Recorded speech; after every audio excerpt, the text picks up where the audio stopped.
Page 8. Yes, Honorable Member. Speaker, thank you so much. Speaker, with respect, may I kindly invite you to item 7, the third line. The 6th week of the third meeting is supposed to be ending on Friday, 28th November 2025, not 21st. The business statement was rather presented to us on the 21st. Thank you. Yes, table office, kindly take note. Page 9.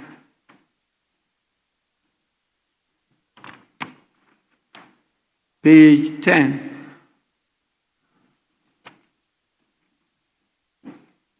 Page 11. Yes, page 11. Speaker, thank you again. Page 11, item 3, IV. The proper designation of the Deputy Minister should read Minister for Works, Housing and Water Resources. The housing has been inadvertently omitted. Thank you.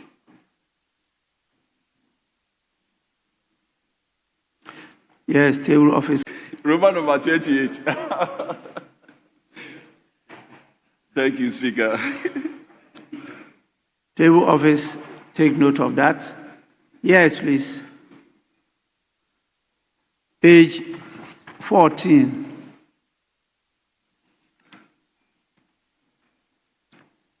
Page 15.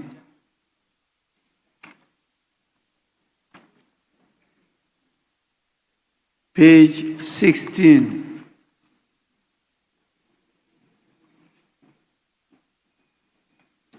Page 17.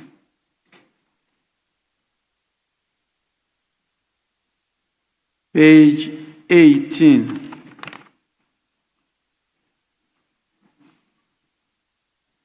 Page 19. Yes, Honorable Member. Speaker, thank you. Just a minor correction. Roman numeral 85, that is LXXXV. The district Ningo Prime should reflect a hyphenated form. Thank you.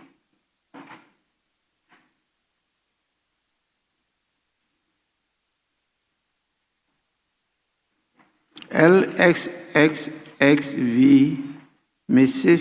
Solis Osei Apia,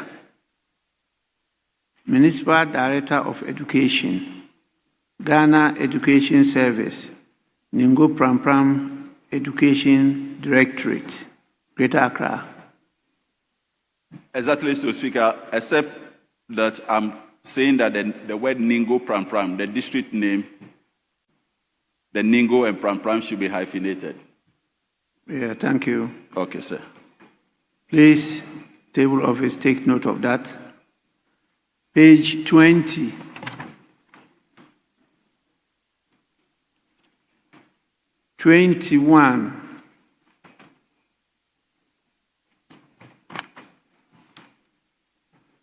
Page 22.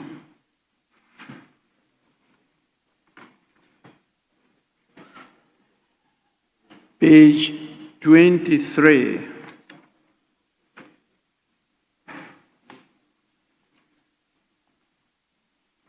Page 24.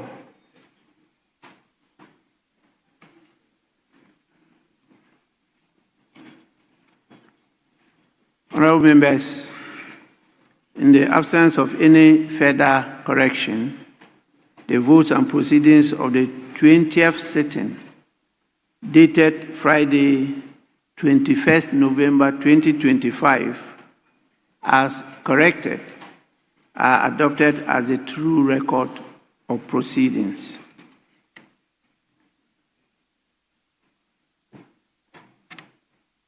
Item 7, urgent questions. We have 3 urgent questions. And so we'll start with, yes, please. Speaker, if you may indulge me, it's unfortunate our colleagues, we couldn't engage before you came in. So I concede we have a backlog of questions, but today, as was programmed by the business statement, is expected to be the last day for members to make comments to the budget statement presented. So it's a pleasure of this side of the House that we start off with the budget debate, and because we have quite a number today. So depending on how we progress, and Speaker, we've done it before, intermittently stop and revert back to item 7. I thank you, Speaker. Leader. Majority from bench. Speaker, it's true that we agree that this morning we'll start off with the debate so that after some time we can take the questions. So we are entirely in your hands in this matter, Mr. Speaker. The list of contributors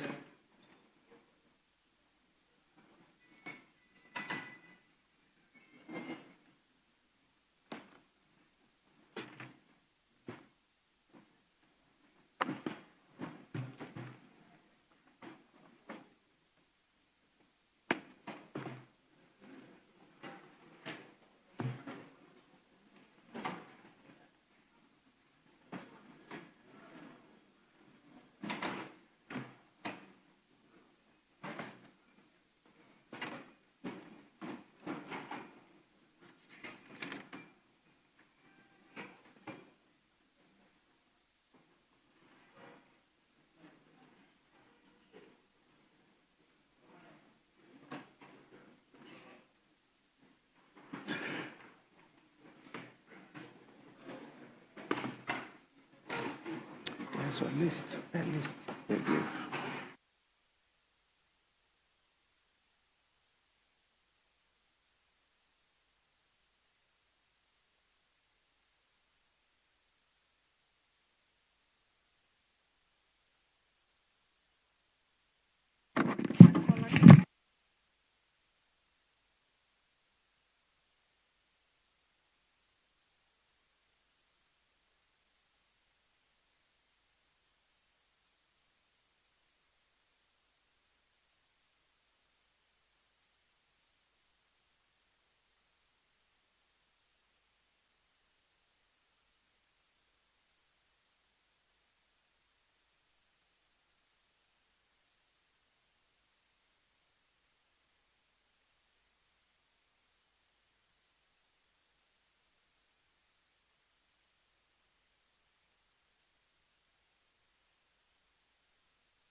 Which side of the House is to start today's debate? Is the minority caucus? Speaker, it's always been the practice. They start, and then we come in. So there should be no debate about this. Or your people are not ready. So if you are ready, start.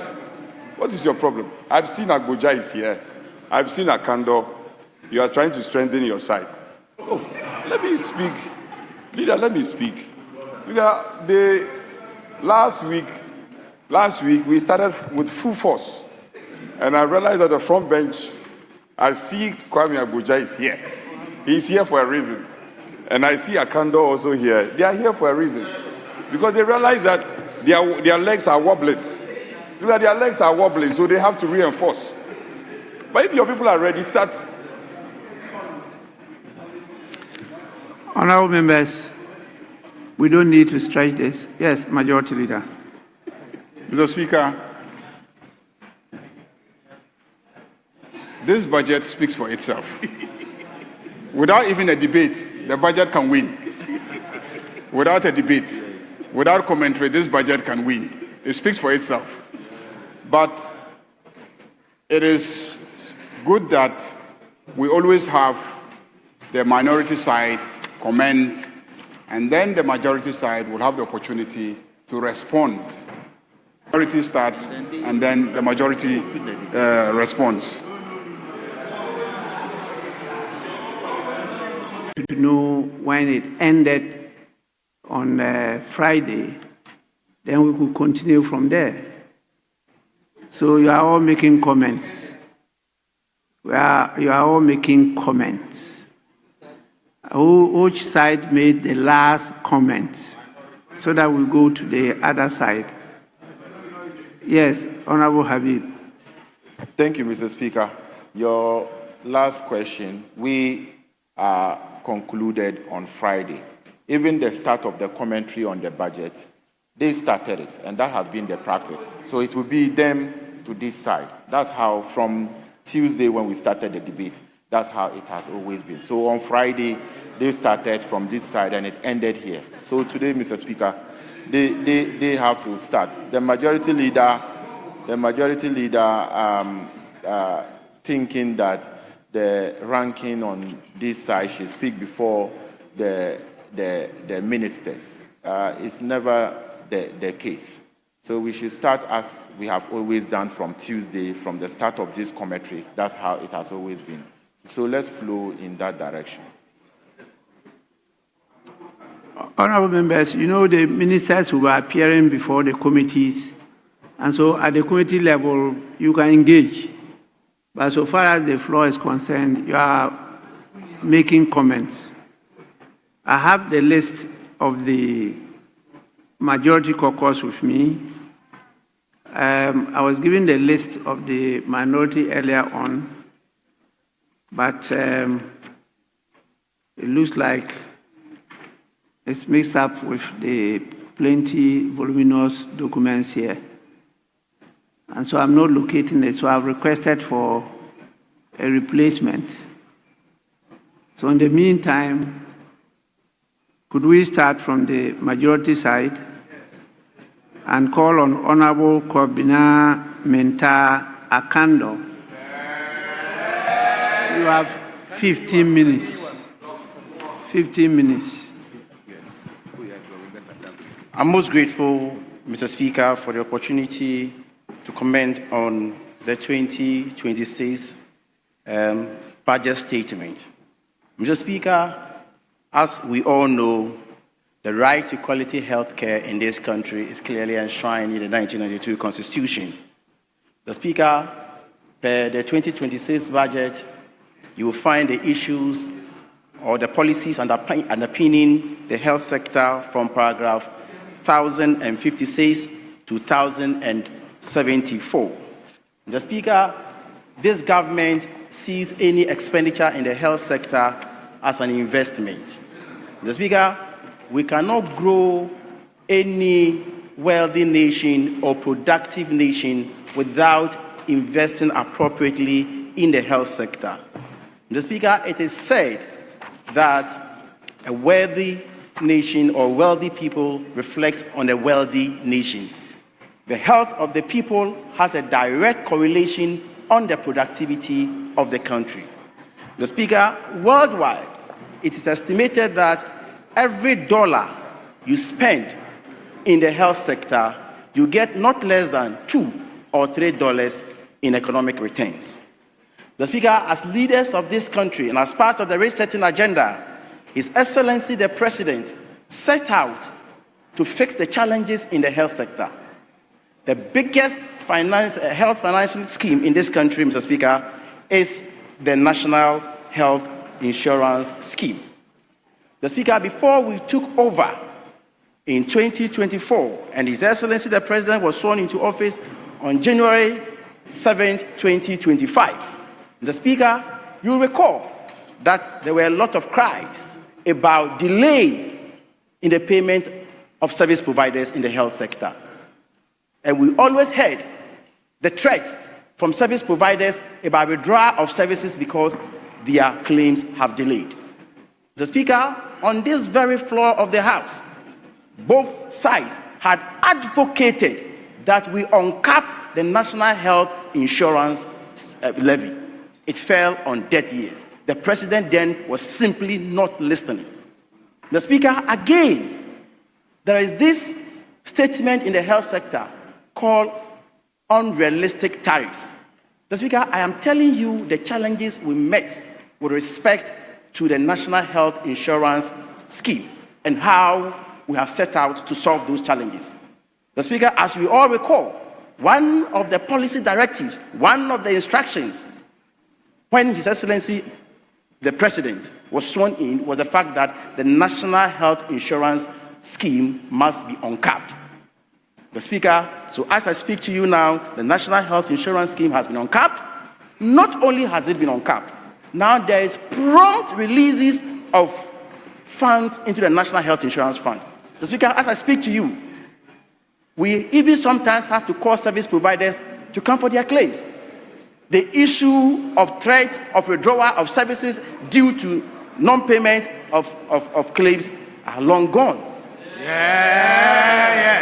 The Speaker, in a matter of 1 year, in fact less than 1 year, the active coverage of the National Health Insurance has grew from 18 million to almost more than 20 million.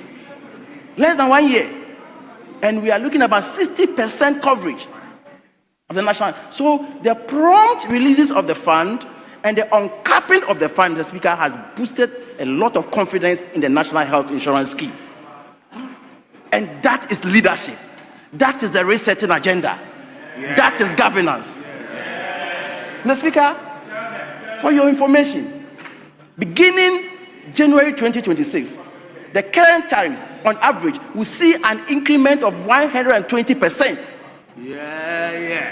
of National Health Insurance tariff.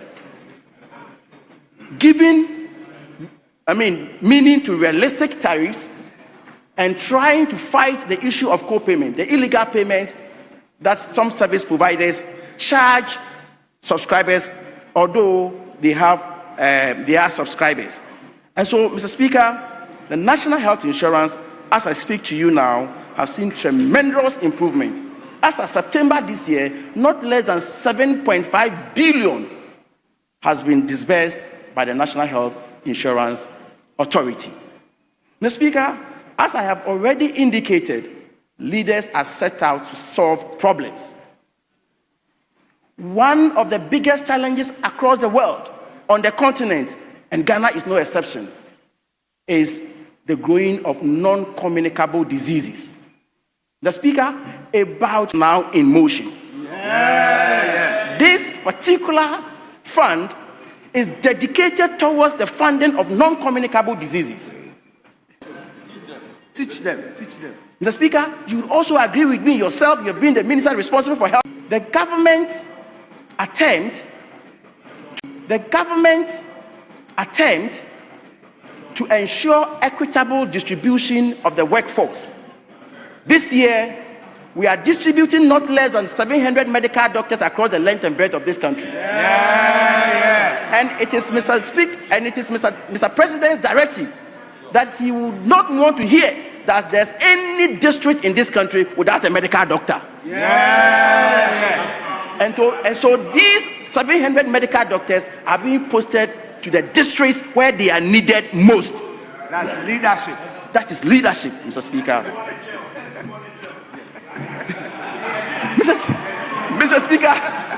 Mr. Speaker, Again, in a matter of less than 1 year, we have paid approximately 500 million to nursing trainees as allowance.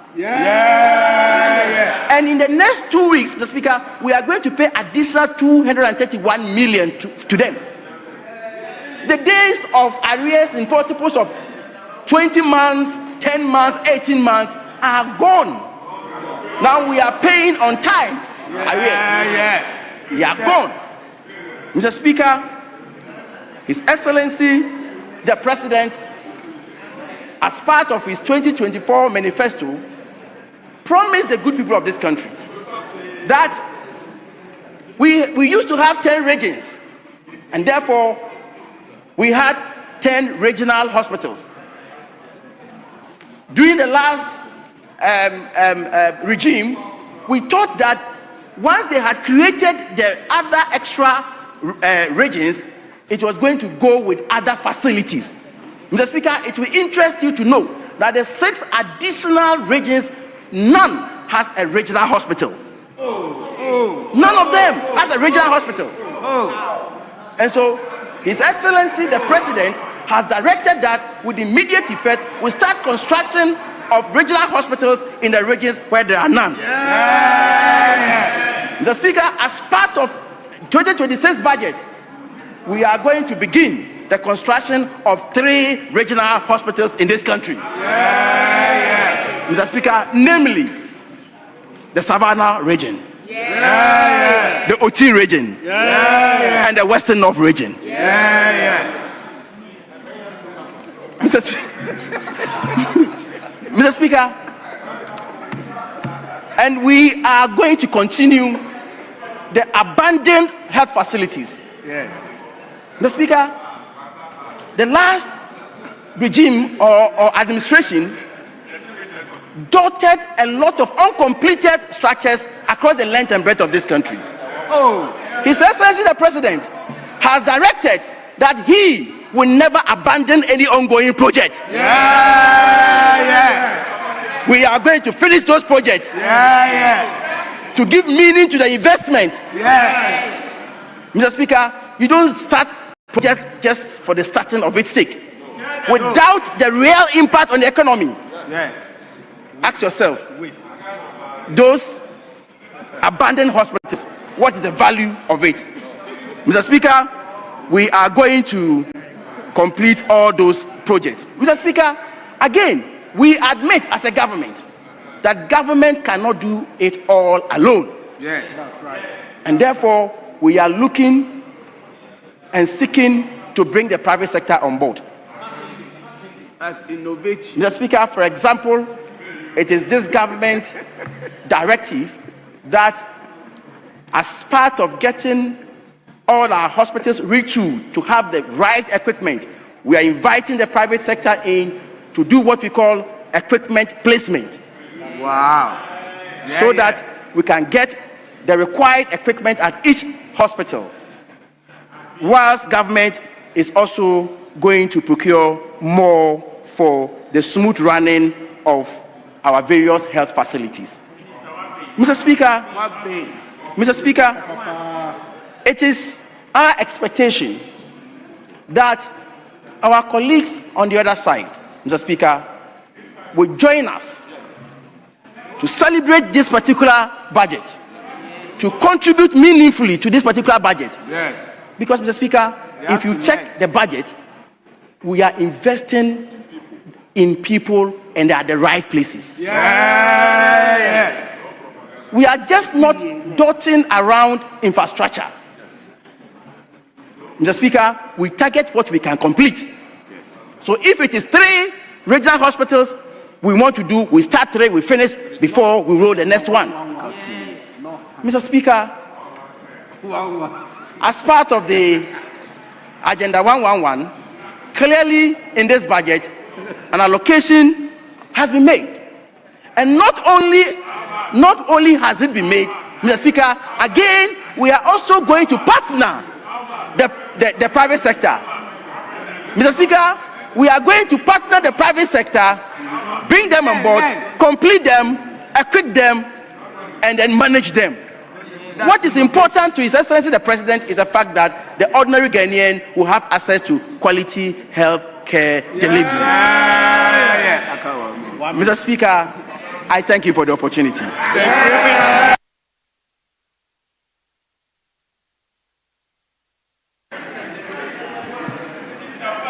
Honorable members,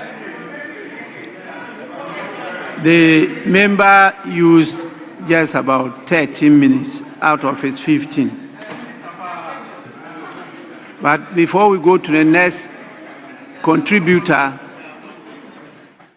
let me acknowledge the presence of our visitors. So far, I have from 3 institutions. The first is from the Learning Tree Foundation, led by the Chief Executive Officer, Rosemary Osei Kufuor. There are 60 in number coming from the Ayawaso West Wogon constituency. Please, they are at the left side of the speaker at the public gallery. On your behalf, I warmly welcome them to Parliament. And I congratulate the Chief Executive Officer for leading them here. Please, you are warmly welcome. You may resume your seat. We also have students from the Mawuli Senior High School,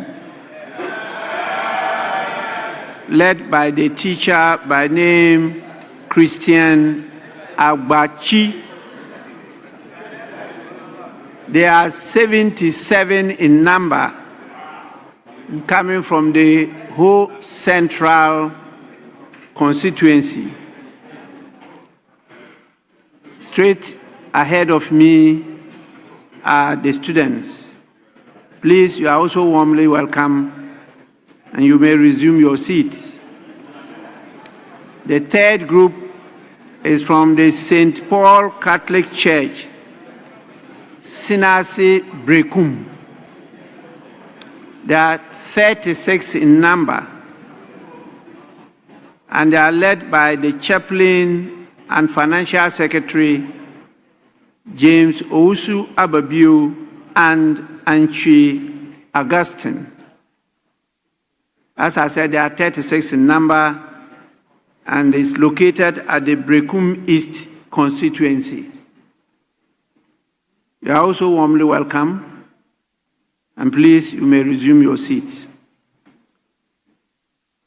We will now listen to the comments from the Minority Caucus in the person of Dr.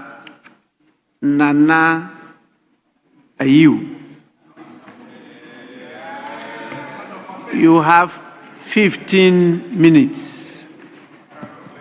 Right Honorable Speaker, I thank you as I take my turn to comment on the principles of the budget.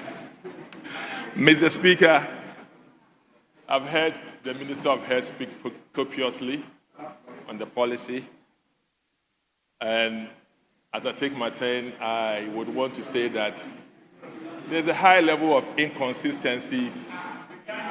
There's a high level of inconsistencies as far as this budget is concerned. Mr. Speaker, I'm not sure the resetting is actually adjusted. I'm not sure the resetting is adjusted. Mr. Speaker, if you go to paragraph 590, it says that, Mr. Speaker, the ministry continue to expand access to quality health care in line with the universal health coverage roadmap. The National Health Insurance Fund was uncapped to provide stable financing for vaccines, essential commodities, HIV services, and free primary health care initiative under Mahama Care. Mr. Speaker, this paragraph, I will dissect it into two halves. The first half, Mr. Speaker, is talking about uncapping NHIF. Mr. Speaker, this doesn't sit well with the people of this country. Mr. Speaker, if you talk about if you talk about uncapping, last year, the envelope was 8 billion, capped to 6.8 billion. Of the 6.8 billion that was given to the NHIA, 6.5 billion was released to them, performance of 95.5%. Performance of 95.5%. Mr. Speaker, now, when you uncapped, the envelope size was 10 billion. It was revised to 8 billion. Mr. Speaker, when it was revised to 8 billion, you capped an amount of 20% for the Mahama Care Trust. Now, and that's by law, Mr. Speaker, that is by law. 20% of that amount was allocated for the Mahama Care Trust. Now, in essence, that was capping. Now, if you cap 20%, you have taken 1.6 billion out of 8 billion, and that itself remains 6.4 billion, which is woefully less of what we allocated to the NHIA last year. We gave them 6.8 billion, and you gave 6.4 billion. Mr. Speaker, as of now, 25th November, you have performed worse. Mr. Speaker, the allocation to the NHIA as of now is woefully under 4.5 billion.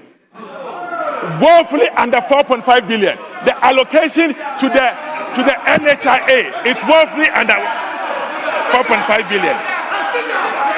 Mr. Speaker, this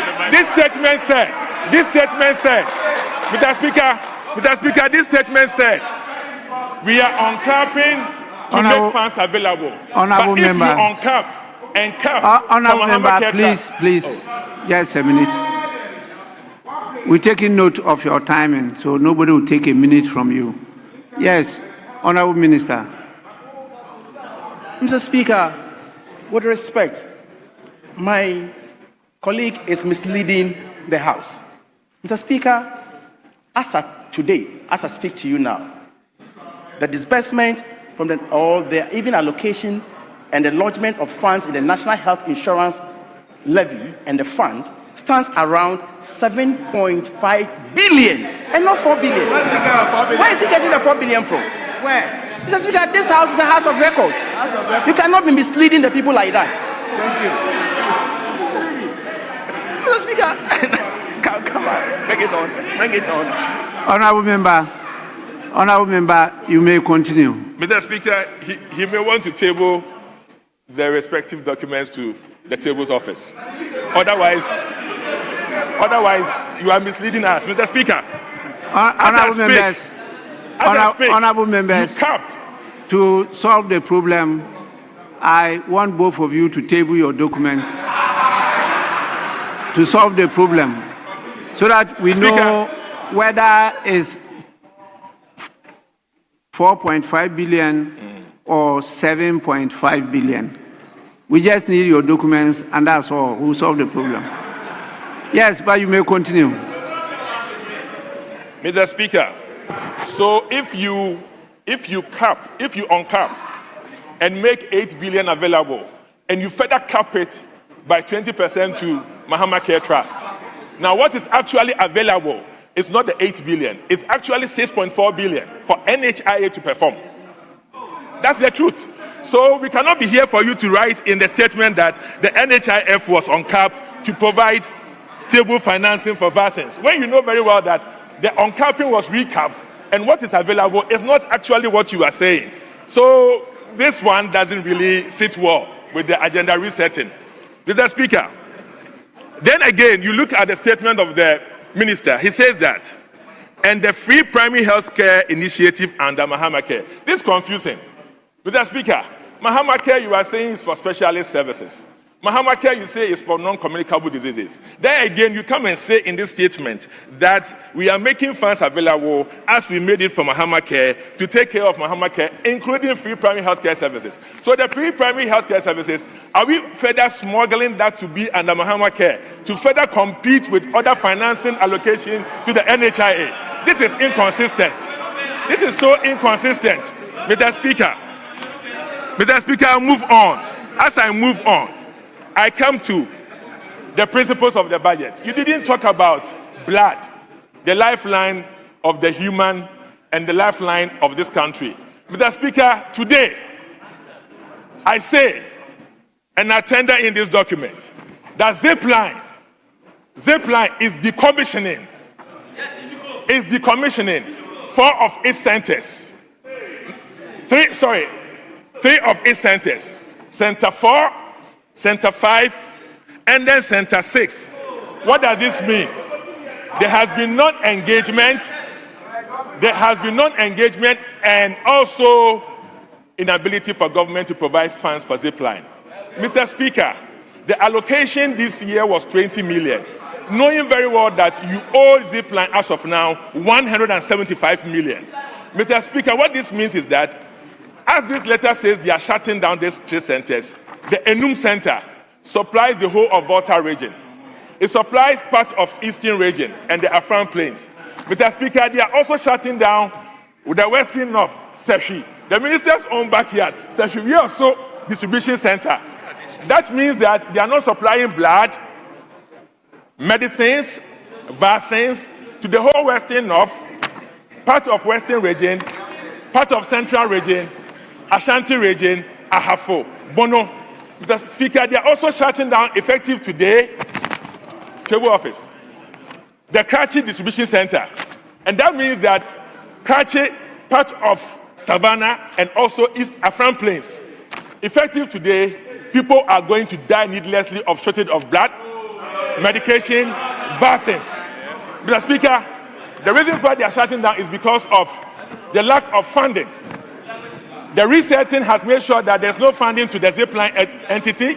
The resetting has made sure that these people are not supposed to provide services, and for that matter, Zipline is best described as a comatose entity needing resuscitation. And that resuscitation they need for themselves is actually l'argent, money. They are not being given. Mr. Speaker, this news is terrifying to the ordinary person living in remote areas in this country. Mr. Speaker, as a matter of fact, we must do something urgently about it because the shutdown starts today. And this is not right. Something should have been done and something should have been mentioned of it in the principles of this budget. But that is not so. And I hope the minister will do something about it because life lost, especially a lot of emergencies that we have. Maternal death is all related to lack of blood and blood-related products. So this letter that is saying that you have not engaged them, and for that matter, they are shutting down, is worrying. And it is addressed to the Minister of Health, Mr. Speaker. Mr. Speaker, again, I go to the issue of recruiting of staff. Mr. Speaker, let's be honest with ourselves. This year, we are told in the budget that 13,500 nurses were placed on the payroll. Mr. Speaker, this document, August, this clearance was given to 15,200 nurses and midwives. And that was to take care of all those who graduated in 2020. Mr. Speaker, this year, about 6,700 of them had not been taken. And there was all these agitations. One of the staff even actually had to speak some sort of way that the minister was not happy. Mr. Speaker, we had to come in. But why would you sit for the opposition to come in on issue, to put pressure on you before you see the need to get to sort yourselves out? And what was the issue? The issue was just extension. Extension. If in any case, if you give a warrant and it expires, all you have to do is to extend it because of political reasons. Because of political reasons, they did not extend. And for that matter, as I stand here, Mr. Speaker, if I'm told by this budget that this year, they took 13,500, Mr. Speaker, this is not true. Any person who was placed on the payroll was regards to the allocation that was extended by last year. So what it means is that they have actually enrolled the 2020 nurses. I would want to ask, the 2021 batch of nurses and midwives are expecting to be recruited to the service. And normally it's done in August. I want to ask, has that been done? That has not been done. That has not been done. So if you say you have placed people on payroll On which payroll? Which nurses are they? Which midwives are they? Which country are they serving? Whilst we are clear, they are listening to me. Mr. Speaker, they are listening to me. The nurses of 2021, they are listening to me. Yesterday, I met a couple of them. They have not been placed on their payroll. If you are doing something, you are trying to tell Ghanaians that you continued what the MPP government did. The 6,000 or 7,000 people who were not placed that you placed, don't take glory for it. You are actually taking glory for what was not done that you could have done, that they had to agitate for before Honorable you did member, so. hold your breath. Yes, Minister. Thank you, Mr. Speaker. Mr. Speaker, let me remind the House that you invited the two of us to table our evidence to the National Health Insurance expenditure, and my evidence is ready. That's the first one. I want to table it. So he will also table his evidence. Mr. Speaker, as a minister responsible for health, I have stated it on this floor that government has put about 13,500 nurses on the by cabinet, and the Minister for Finance, and you have a member of Parliament on his feet saying that nobody has been put on the payroll. How do you speak like that? Or based on what are you saying that nobody has been put on the payroll? Any evidence? The controller, Mr. Speaker, the Minister of Finance, the Minister responsible for Finance has written to the Controller and Accountant General. And you sit here and you say that nobody has been put on the payroll. Salaries have been processed. And salaries have been processed to that effect. The 2021 nurses and midwives, Yes. public and private, Honorable- have you employed them? Honorable member. Have you employed them? Honorable member. No. All right. Honorable member. Mr. Speaker. Is Mr. just, Speaker, is I just, refuse to be interrupted.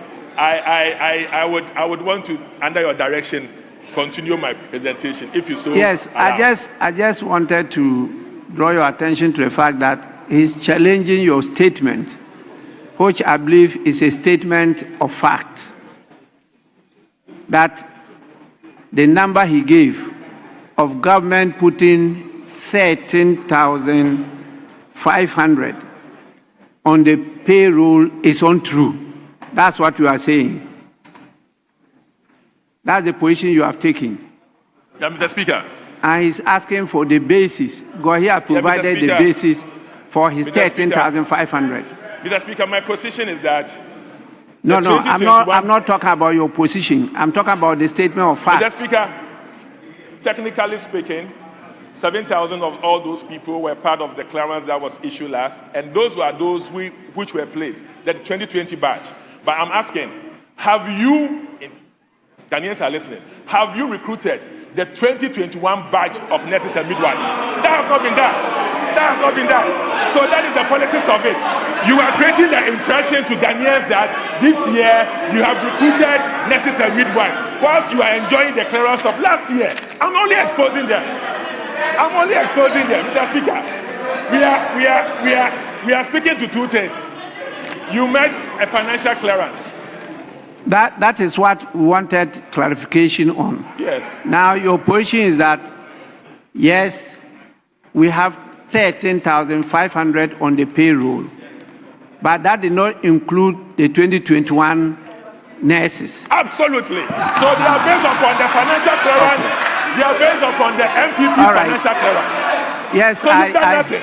You have not added Now any we get to a recruitment. point. You Please. have not added anything to Honorable the member. bank, because you are only coming to the public. Honorable giving the member, impression you to the can public go that- on. You can go on. Please, you can go on. Okay, Mr. Speaker. Yes. So I have tidied it, and thanks for your guidance, Mr. Speaker. Mr. Speaker, the clearance of last year under the MPP government was not 13,500. And Mr. Minister, you need to add 1,700 more, because it was 15,200, and you have placed them on the payroll, and actually it reflects 13,500. So you need to add some 1,700 to it, and these are going to be those of 2020.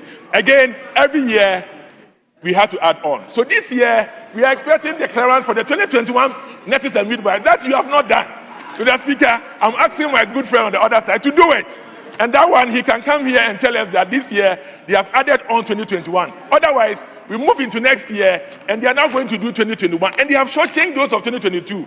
Else he has to combine the two of them, 2021 and 2022, and that is worrying. Mr. Speaker, the agenda of resetting, this fundamentally exposes resetting. You should reset properly so that we know that this year you are adding on 2021 and then you are adding 2022, but for you to give a reset gap where you take 2021 to 2026, it's worrying, Mr. Speaker. Mr. Speaker, with regards to the agenda, Honorable Minister, he has raised a very serious matter. Yes. That there are still some of our nurses that are crying to be absorbed on the payroll, and that you should take it as a priority and make sure that that is done. Most grateful, Mr. Speaker. Mr. Speaker, I am guided by your appeal. But let the records capture that they left 74,000 health professionals at home. 74,000 health professionals at home. Mr. Speaker, when they recruited in 2024, Mr. Speaker, you don't just recruit, you make financial provisions. So when you recruit, you must pay them. Mr. Speaker, no financial provision was made for the recruited nurses. And therefore, Mr. Speaker, Mr. Speaker, it was also not even as part of our handing over notes. And so, Mr. Speaker, we were confronted with the realities in 2025, and we had to make amendment to put all the 13,500 nurses on the payroll in 2025 alone. Wow. Mr. Speaker, if you put 13,500 on a payroll and you have not even exhausted everything, Mr. Speaker, you must take in some strategies to be able to reflect on how going forward you absorb more. Mr. Speaker, not only that, government has decided to use managed migration. Mr. Speaker, we are looking at how we can export some of these health professionals outside the country, and some other countries are responding to it. So we have better plans than them, Mr. Speaker. You could have done it. 74,000 people. What were you doing? Honorable member, you may continue. Speaker, I hope you'll be generous with me with regard to some time. Mr. Speaker, I stand again to say that the good people of this country voted against the MPP. For that matter, fix it. Fix it. You were voted to fix it, so fix it. Mr. Speaker, in 2017, the MPP met a backlog. As of 2017, the last batch of nurses who were recruited were 2011, 6 years or so. 6 years. We fixed it. We fixed it. So it is for you to fix it. I don't expect him to, as of now, 11 months into government, complaining of what they left. When you left over 6 years, Mr. Speaker, there's no room for this. The Agenda 111, Mr. Speaker. The Agenda 111. The commitment is so poor, Mr. Speaker. You're talking about building regional hospitals, university.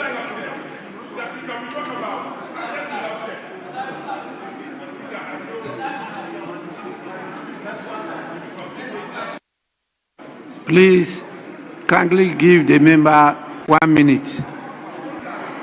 1 minute. I thank you. I thank you, Mr. Speaker. Mr. Speaker, yes. Agenda 111. How can you go and build regional hospitals to increase referrals when you are supposed to take care in those same regions the many hospitals that will allow people not to spend a lot of money, and the referrals will be less?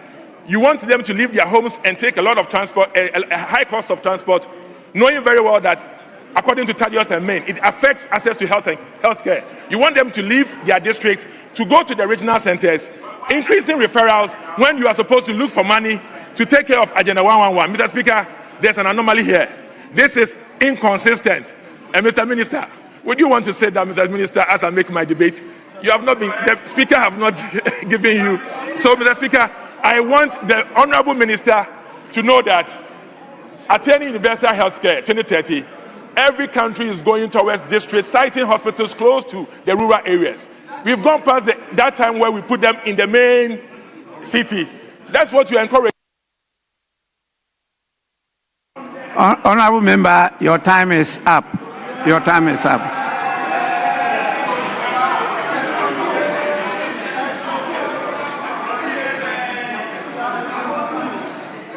Honorable members, it's now the time of Honorable Kwame Abuja. 15 minutes. 15 minutes. Mr. Speaker, I thank you for the opportunity to comment on a very realistic and forward-looking budget read on behalf of the President by the Finance Minister. Mr. Speaker, there's an issue that is of a national concern that I want to touch on before I speak about roads. Mr. Speaker, when I became an MP, one day I was there and I was told that the former MP of my constituency was taken ill. I quickly called and I was told that he needed to be airlifted from the whole government hospital to 37. I called Honorable Nitiwu, who was the Minister for Defense at the time. And then within the shortest period, he dispatched a military helicopter who airlifted Honorable Akoli to the Air Force Base and onward to Kolebu Teaching Hospital. Mr. Speaker, I'm saying this simply because the military provide services beyond what we think in our country. So when we are discussing providing support for the military, it is not merely to support them to fight wars. The military provide significant civil support services. Mr. Speaker, I listened last week when colleagues sought to critique government decision to retool the Ghana Armed Forces. In their view, the amount of money set aside to provide 4 new helicopters and then some 2 other aircraft for the use of the military and the executive was unnecessary. Mr. Speaker, I just want to draw attention of this House that it is in our interest to be very cautious and very careful when we make these comments.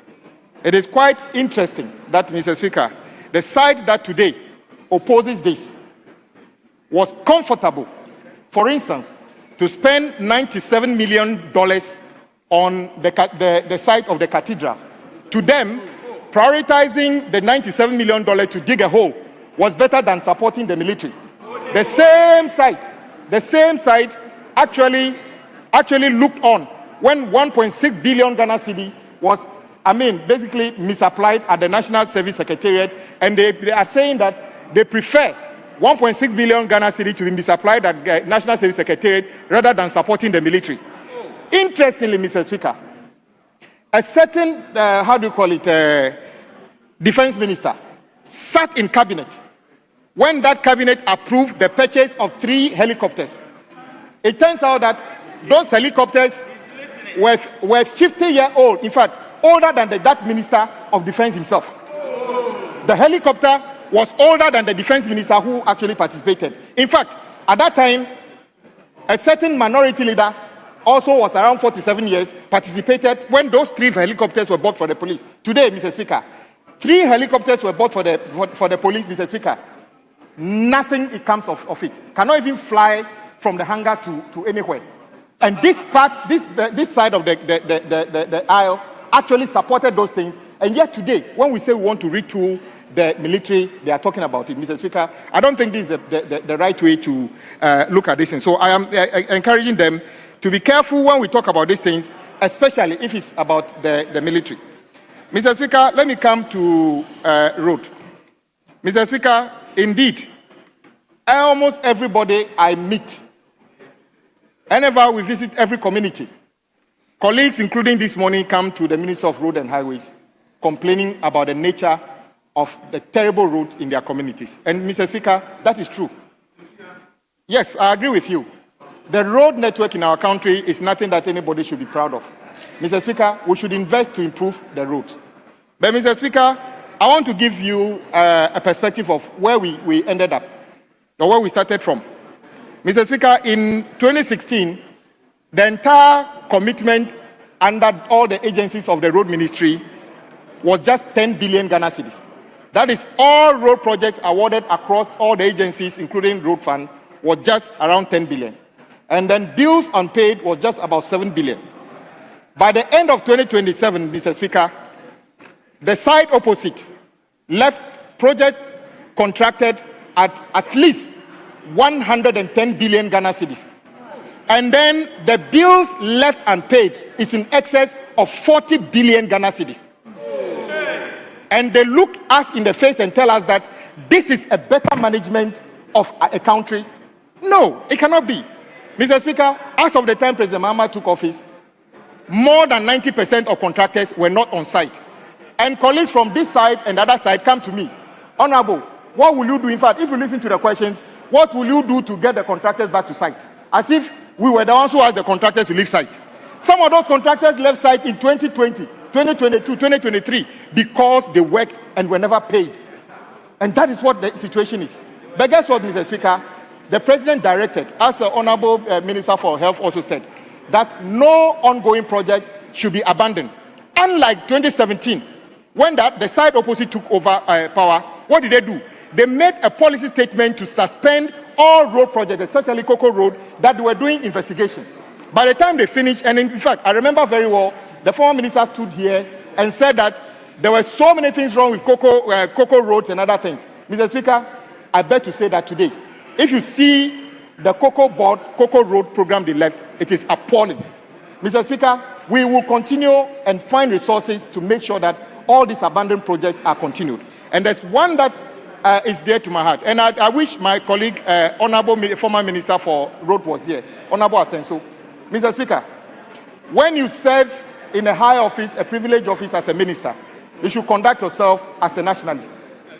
All his examples are as if the road between Accra and Kumasi is the only road in the country. It doesn't sound well as politicians when we have tunnel vision about development in our country. Mr. Speaker, where you come from, Upper West. Mr. Speaker, you wouldn't even dream of driving from Accra to Wa because it's one of the most terrible roads in our country. Because it's been abandoned for years. And people say that there's no traffic on that road. How can you have a traffic on the road that is completely abandoned? What kind of traffic are you expecting on the road between Bolga and Wa? Because it's nothing to write home about. That is why President Mahama has put together a plan to, one, retire the debt we owe contractors. So for the first time on record, at a single payment, he paid over 5 billion to contractors who are owed about 40 billion. Mr. Speaker, that cannot clear the debt. But that is a significant amount of money for a government that came to power, cannot borrow anything. So we are going to continue this. And guess what? All these payments went to contract that were awarded before we took over. That is a government that is determined that not again should we have a situation where government abandoned projects. Mr. Speaker, the other thing I want to talk about is the big push. Again, my colleague actually sought to make very unfounded statements on this floor. For instance, that the big push projects do not have feasibility. Mr. Speaker, I put it on record. Every single big push project has a full feasibility report as required by the agency under the Ministry of Finance. So when you are a former minister for road, you should speak with credibility. So I hope he was here. I would have offered him the opportunity to withdraw and said that he didn't get it right. Exactly. Mr. Speaker, he also sought to say that all the big push projects are sole source. Mr. Speaker, that is also not right. That is also not right. And if you serve in that office, you should be able to speak so that you can be believed. Mr. Speaker, this is the fact. The president's big push projects are not merely road projects. They are intended to create access through the major corridors of our country.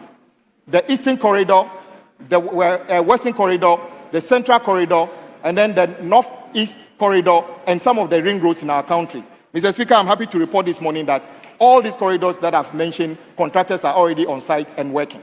I heard him saying that we will not be able to complete it. Where is the source of fund? We have already allocated 13 billion Ghana cedi for the phase one, which is this budget.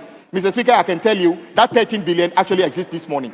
Any contractor working under the big push who raises a certificate this morning will be paid. And I want to encourage contractors to continue.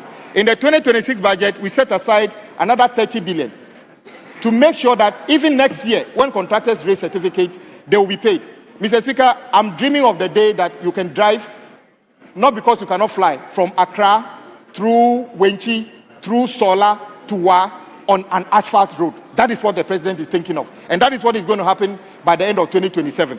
So those naysayers who say that we are not going to be able to do it, of course, there were people in this country who said that Ghana could not get independence, but we got independence. When Akosombo Dam was supposed to be built, some people actually told Americans, don't fund them.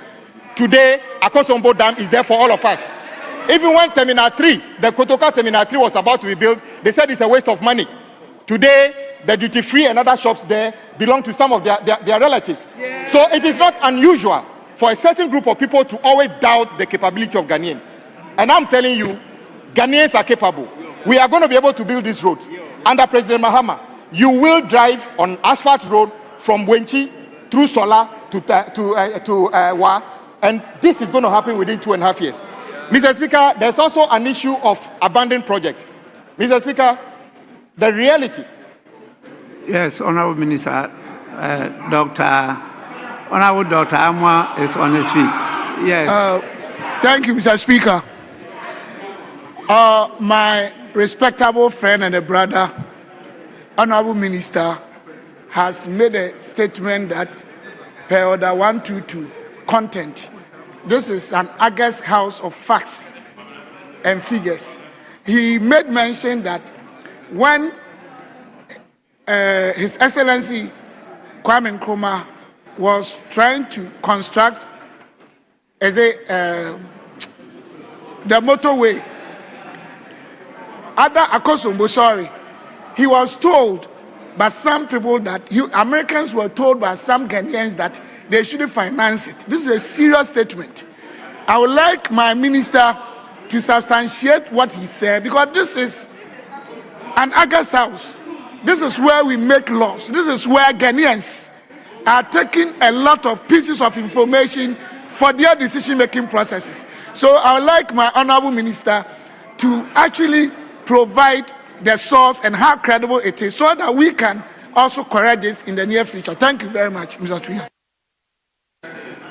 Yes, Honorable Minister is demanding evidence to support the statement you made with regard to the construction of the Akosombo Dam. Mr. Speaker, I will provide that evidence in due course. No, Mr. Speaker, I did not only mention that. I started by saying that there were citizens of this country when Ghana under President Nkrumah wanted to have independence. They said it's not yet time. I'm wondering why he didn't even worry about that one. Then I went ahead and talked about the fact that yes, Dr. Nkrumah's attempt to build a dam faced challenges here.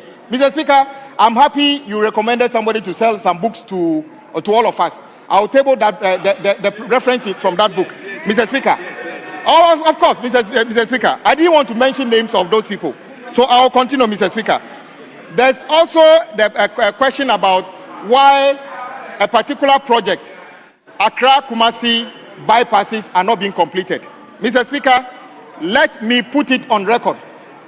President Mahama's government never asked any contractor working on the bypasses on Accra-Kumasi to stop work. Indeed, I called all the contractors and encouraged them to continue working. However, what they told me was that at the time of contracting, the time they were asked to go to site, they were not shown details of the alignment. And this was told in the presence of the finance minister, that they flew a drone and showed them a drone image of the alignment. When they got to the site and they started working, they saw Galamsey peaks and swamp areas. So as we speak, Mr. Speaker, almost all the contracts, the prices have more than 100% increased. And this happened in 2023.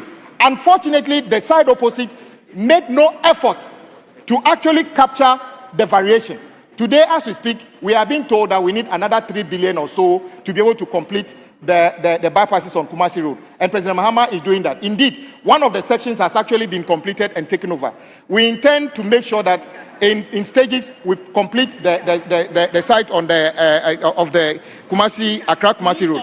Mr. Speaker, there's also an issue about the Accra-Kumasi Express way. Mr. Speaker, This project Yes. Just a minute. Yes, please. Mr. Speaker, thank you once again. Because my honorable, respectable member could not substantiate the credible source needed for such important piece of information, I would like the statement to be expunged until he does so, because we can't keep any piece of information here that we cannot substantiate. It's extremely inimical to the performance of our republic, and we need to do that. Mr. Speaker, one of the books.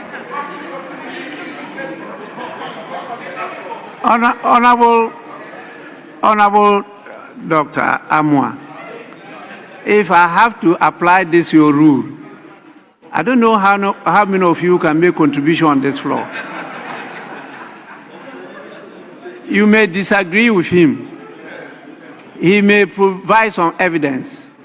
You may disagree with that evidence, because these are records that some people kept, and they are actually in books. And some of those records are having partisan colors, and you need to investigate into them seriously. So you start looking at what weight to attach to this evidence, and that kind of. This is not a trial, and that is why usually in these cases we allow the debate to flow. That is it. If you have anything beyond that, then the avenue is different from the plenary session of Parliament. So please, let's move on. And Honourable Minister, you have a few more minutes. Mr. Speaker, one of the books I would have recommended to my colleague is a book entitled Dark Days in Ghana by Dr. Nkrumah. I'm sure when you read that book, you will notice that because there are so many things. There are Dark Days in Ghana by Dr. Nkrumah. Mr. Speaker, there's also talk about why they need to build an expressway from Accra to Kumasi. Mr. Speaker, I think we should have done that many years ago. Mr. Speaker, we should have done that many years ago. Currently, if you want to drive from Accra to Kumasi, you are faced with a journey of over 250 kilometers, and through communities that have overgrown and encroaching on the road. The bypasses alone cannot solve the problem.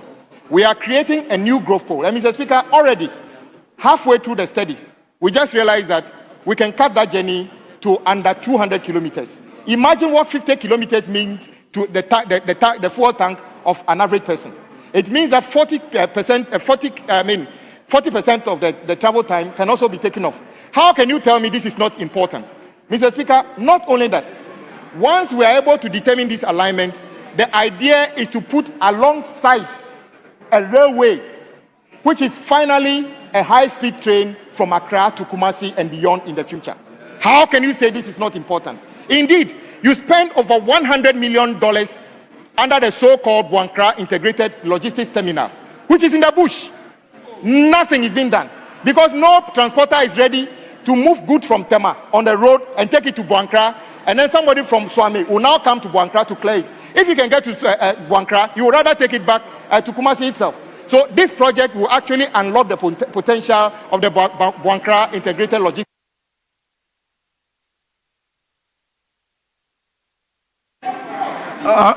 Honorable Minister, your time is up. Mr. Speaker, can I plead for the same 1 minute you gave to my colleague? Yes, 1 minute to Mr. conclude. Speaker, I just want to recap that two issues I came here with. That colleagues, when we are talking about the military, when we are talking about the armed forces, today, you forget that you have, some of us have police people following us. Even if we go to the grocery shop, they follow us. All this costs money, and providing the necessary support for them is very necessary. Let us not trivialize the issue of retooling the armed forces. It's very critical. And Mr. Speaker, we will work together with our colleagues in this House to make sure that all budgetary allocation made on behalf of the Minister of Road and Highways is applied to improve the road network in our country. Thank you very much, Mr. Speaker, for the opportunity. Honorable, yes, point of order. Thank you very much, Mr. Speaker. Mr. Speaker, with all due respect, I'd like to correct an impression being created by the Minister for Roads. He is creating an impression as if the Honorable member, you rose on a point of order. In fact, Mr. Speaker. Now you are correcting impressions. Mr. Speaker, I was What is the order that has been breached? Mr. Speaker, I was up already for a very long time. I couldn't catch your eye. You caught my ear. Oh, I was rather trying to catch your eye. Because you said point of order. No, so I did not say turned and then I saw you on your feet. Mr. Speaker, I did not say that. I did not say point of order. Honorable member, please. You said point of order, and I just want to hear your point of order, the order that we have breached. If it is not a point of order, the rules are clear. Oh, point of clarification or elucidation. Then I will listen to you. But to argue with me, you can't win this battle. Thank you very much, Mr. Speaker. Obviously, I can never win a battle against you. There is no way I can do that. But point of clarification, Mr. Speaker. Mr. Speaker, the Honorable Minister for Roads created an impression that the MPP government did not do anything to retool the Ghana Armed Forces. That is palpable falsehood. In fact, retooling of the Ghana Armed Forces was done to the extent that at a point when we wanted to acquire a long endurance vessel for the Ghana Navy, my colleague from the other side of the aisle actually rejected it when even IMF gave us an opening to do that. Honorable member, that is not point of order or point of clarification. When we come to your turn, you put that across. There are so many things that are in our heads, but we allocate it in such a way that we try to give you some time to also say what is in your head. So please, I'm sure that your name will be submitted.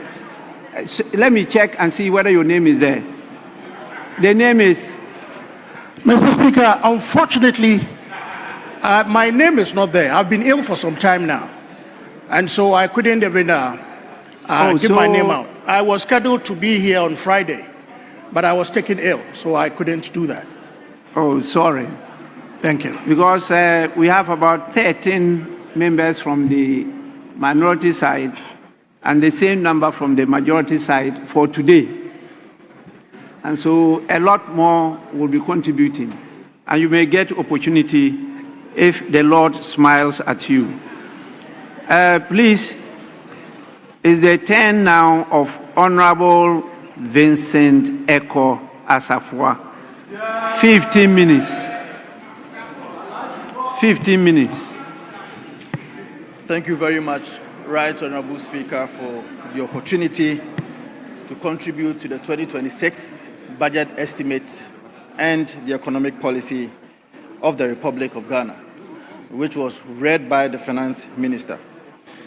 Mr. Speaker, before I proceed on my points of argument, let me correct this erroneous statement that was made by the Minister of Roads. Mr. Speaker, we have adopted unto ourselves constitutionalism. This country is ruled by rules and by laws. It cannot be said that things that are cardinal to our constitution, i.e., presumption of before you can be pronounced guilty, or if you plead guilty by yourself. And so it is erroneous for the Minister of Roads to say that at the National Service Secretariat, 1.6 billion was misused by certain people. Mr. Speaker, on what basis did he say that? This cannot be allowed to stand. Mr. Speaker, number two, when he also says that the Akufo-Addo government did not do anything about retooling of the Ghana Armed Forces, Mr. Speaker, that is also not correct. Last year, I was right here in this house when the Akufo-Addo government presented an agreement to be considered by this house. At the time, they were here. They resisted and argued against the retooling of the Ghana Armed Forces to the extent that that agreement was not taken on this floor. So on what basis can you conclude that the Akufo-Addo government failed to retool the Ghana Armed Forces? Mr. Speaker, now I move to my own points of argument. Mr. Speaker, last week when I was listening to the finance minister, the youth of this country was expecting a budget of prosperity. Unfortunately, we had disappointment. Mr. Speaker, we were expecting a budget of relief. After the budget, what we got was a disappointment. We were expecting a budget of opportunity. The youth of this country did not get that opportunity. Mr. Speaker, this budget can best be likened to a cow dunk. Mr. Speaker, Estrono, den, Asiano, mre, peche. Mr. Speaker, to wait. On the surface, it looks robust, but the devil is in the detail. And in the detail, you realize that the Ghanaian people has been shortchanged, especially the youth. In the build-up to the 2024 elections, the NDC championed this campaign policy of creating jobs for the Ghanaian people. Mr. Speaker, key among them was the Ejumera. Mr. Speaker, I hold in my hands here the policy manual, the training manual of the Ejumera program. Mr. Speaker, page 10 of that policy, they state that this program aims to train and establish at least 10,000 youth-led businesses each year over a 4-year period. Mr. Speaker, they are targeting 40,000 businesses by 2029. Mr. Speaker, here is the catch. They say that fully funded under the 2025 national budget through the Ministry of Finance, it shall also provide grant funding to 2,000 viable businesses each year. Mr. Speaker, as we speak, in 2025, an amount of 100 million Ghana cedis was allocated to NEP.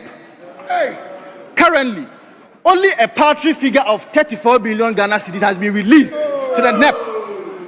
My question is, assuming without admitting that all the 34 million Ghana cedis will have to be disbursed to the 34 million Ghana cedis, which is not even possible, but assuming without admitting that all the 34 million Ghana cedis will be disbursed to the 2,000 people, a simple calculation will tell you that each person is going to get a paltry sum of about 17,000 Ghana cedis. Mr. Speaker, in this country, can you use 17,000 Ghana cedis to establish a business? How much is even a container? Container, Bokra, say. How much is a container to use a 17,000 Ghana cedis to establish businesses in this country? Mr. Speaker, they also said that they were going to train over 10,000 people as far as the National Apprenticeship Program is concerned. Mr. Speaker, I have in my hands here a publication from Graphic Online. This publication, this is when President Mahama himself was launching the National Apprenticeship Program. Mr. Speaker, His Excellency the President said that in the 2025 year, they are going to train 10,000 people under the National Apprenticeship Program. Mr. Speaker, I read, that is paragraph 4 and 5. Honorable Member, just a minute. Please, so many of you are on your feet. I don't know what you are doing. Please, Honorable Member, you are leaders.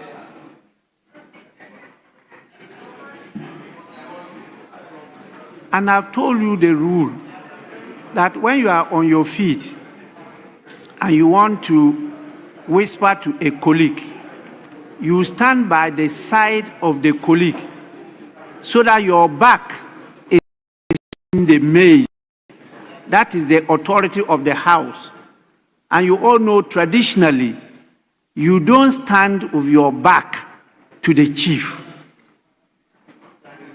This is the authority of the House. It's not the Speaker. The authority is there, the mace.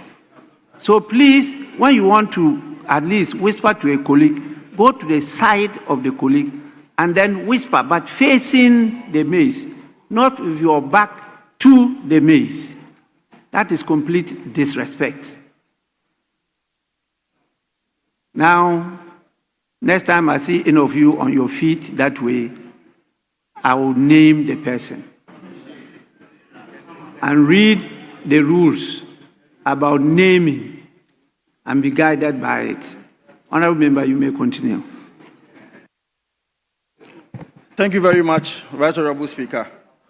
Right Honorable Speaker, to continue with my point, I raised the point that there is a graphic online publication, and this publication speaks to the effect that at the time that His Excellency the President was launching the National Apprenticeship Program, the promise to the people of Ghana was that he is going to train 10,000 people in the year 2025. Mr. Speaker, per paragraph 4 and 5, it went ahead, or if you like, His Excellency the President went ahead to promise the people of Ghana that in the year 2026, they are now going to scale it up to 100,000 people. Mr. Speaker, and I read, additionally, the second phase, which is expected to be rolled out in 2026, will benefit more than 100,000 people. Mr. Speaker, now the big question is, in the 2025 budget, an amount of 300 million Ghana cedis was allocated to the National Apprenticeship Program. Now, when you check, assuming that the amount of money that was released currently, which is about 150 million Ghana cedis, Mr. Speaker, if you divide 150 million Ghana cedis by 10,000 people, assuming that all the monies are going to be shared, or if you like disbursed to all the trainees, the people who are going to, the amount of money that they are going to get is about 15,000 Ghana cedis. Mr. Speaker, I ask again, what kind of business can you really use 15,000 Ghana cedis for? Can it even buy a container for yourself? Absolutely no. I do not think that 15,000 Ghana cedis is enough to be able to establish a business in this country. Mr. Speaker, again, because the president also promised that they are going to scale it up to 100,000 people, the budget estimate for 2025 was 300 million Ghana cedis. Now, in 2026, logical reasoning will tell you that if you use 300 million Ghana cedis to train 10,000 people, then in 2026, the allocation should be about 3 billion. Mr. Speaker, unfortunately, the 2026 allocation for the National Apprenticeship Program has been reduced from 300 million Ghana cedis to 150 million Ghana cedis. How do you use 150 million Ghana cedis to train 100,000 people? It cannot be the case. And that is why I'm saying that the Ghanaian people was expectant of a budget that was going to give prosperity. They was expectant of a budget that was going to give opportunity. Honorable However, Member, what has been given is disappointment. Your time is saved for you. I can see the Majority Chief Whip on his feet. Yes, please. Speaker, I rise in pursuance of Order 1221, Speaker C. Speaker, I want to seek clarification from the member who said just a minute or so ago that 15,000 cannot establish business. He should clarify what kind of business he speaks of. Because, Mr. Speaker, we are on record to have voted for money in pursuance of government policy to assist women to set up small businesses. Small businesses, young entrepreneurs. We have voted for money to be allocated to them to set up small businesses. So he should clarify. What kind of business he speaks of, Mr. Speaker. I thank you for the opportunity. Honorable Majority Chief Whip, what is he to clarify? Mr. Speaker, the blanket statement that 15,000 Ghana cedis cannot establish business, that cannot be a factual statement. Because Honorable Member, that is different from saying he should clarify. It's so clear to you that you don't need clarification again. Because it's so clear to you, you are raising questions on the matter that he is called to question, that how much can 15,000, what business can 15,000 be used to start? And so it's clear to you. So you are thinking that the 15,000 could be used to set up businesses. So there is no need for clarification again. Mr. Speaker, there's the need. It should be specific. It should be specific, Mr. Speaker. Yes, because, Mr. Speaker, in my constituency, if it says that 15,000 cannot set up a medium-scale business, then we can be clear. Even that one is debatable. But small-scale businesses... You may disagree with him. You may disagree with him, but the issue you raise is one of clarification. In fact, he even cited that 15,000 cedis cannot buy a container. He was specific as to a type of business. Now, you can disagree with him, but he's very clear. You can get up and say that 15,000 can be used to start banana sales on a tabletop, which is business. You can say those things, but he is very clear. There's no need for clarification. So please, go on. Mr. Speaker, you don't need 15,000 to purchase a container. You don't. You don't. Majority Chief, you are out of order.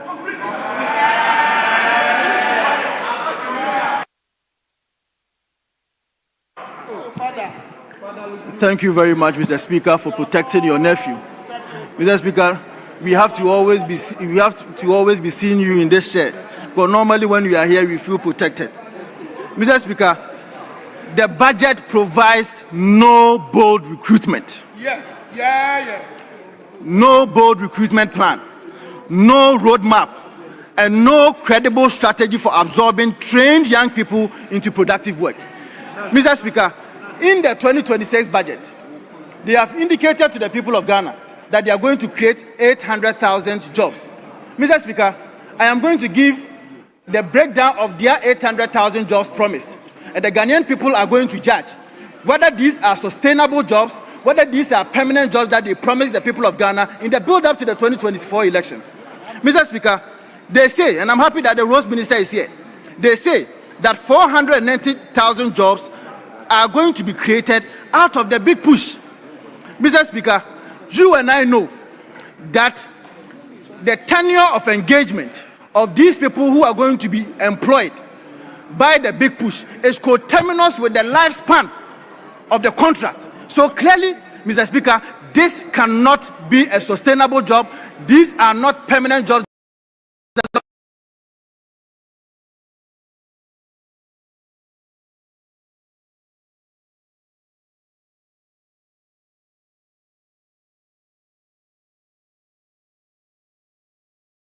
Also saying that the national policy on integrated oil palm development is going to create 250,000 jobs. Palm oil. Mr. Speaker, the point is that these cannot be sustainable jobs based on which the Ghanaian people voted for them. The Ghanaian people in 2024 asked them for sustainable jobs, asked them for permanent jobs. This is not the kind of jobs that we asked from them. Mr. Speaker, in fact, early this year, when His Excellency John Dramani Mahama was forming his government, they promised the people of Ghana that they were going to establish a Ministry of Youth Development. The strategy was that the Ministry of Youth Development was supposed to be established deliberately to deal with youth issues in this country. Deliberately. Today, as we speak, about 10 months down the lane, the Ministry of Youth and Sports can only boast of Red Means Stop campaign. Nothing has been done by the Ministry of Youth and Sports. And that is why I'm saying that the youth of this country are disappointed, because we were expecting a government that will create sustainable jobs. We were expecting a government that will create permanent jobs. Unfortunately, that has not been done. Mr. Speaker, let me take you back to the 2025 budget. And I'm happy that the Minister of Education is here. Mr. Speaker, in the 2025 budget, page 105, they stated that to address menstrual hygiene challenges and reduce absenteeism, that is item number 636, to address menstrual hygiene challenges and reduce absenteeism among female students, government, in fulfillment of their 120 days social contract, will distribute free sanitary pads to 1.3 million female students in basic and secondary schools. Mr. Speaker, the same 2025 budget, when it comes to the social sector, page 71, they stated that, Mr. Speaker, we have allocated 292 million to commence the distribution of free sanitary pads to female students in primary and secondary schools. Mr. Speaker, the question is, 292 million Ghana cedis divided by 1.3 million pads, how much is it? Mr. Speaker, 292 million Ghana cedis has been allocated to the Ministry of Education to purchase sanitary pads. A simple calculation will tell you that 292 million Ghana cedis divided by 1.3 million will give you about 225 Ghana cedis per pack. Mr. Speaker, now when it comes to the 2026 budget, here is the catch. Mr. Speaker, here is the catch. The 2026 budget, when they sought to account to the people of Ghana that they decided to distribute free sanitary pads to the Ghanaian people, this is what they say, page 78. To promote gender equality in education and reduce absenteeism, 6.6 million packs of sanitary pads were distributed to girls in public basic schools. Mr. Speaker, assuming without admitting that the allocation was not changed, 292 million Ghana cedis indeed was used to purchase the 6.6 million pads that they said they have distributed. A simple calculation will tell you that one pad is 45 Ghana cedis. Mr. Speaker, I have in my hands here a publication that was made by the Ministry of Finance.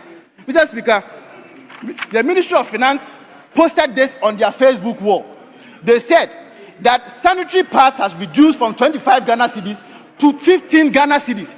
According to their own words, if indeed sanitary pad is now 15 Ghana cedis, why are they now accounting to the people of Ghana that one sanitary pad is 45 Ghana cedis? This is a trouble government. Mr. Speaker, this is a trouble government. This is not what the people of Ghana voted them to come and do. Mr. Speaker, to end with my submission, here in this house, Mr. Speaker, hold on, please. Your time is saved. Yes, Minister. Mr. Speaker, ordinarily, I shouldn't intervene. Mr. Speaker, I just heard my colleague saying this is a chobo government. Mr. Speaker, he said all sorts of... Oh, Mr. Speaker, Mr.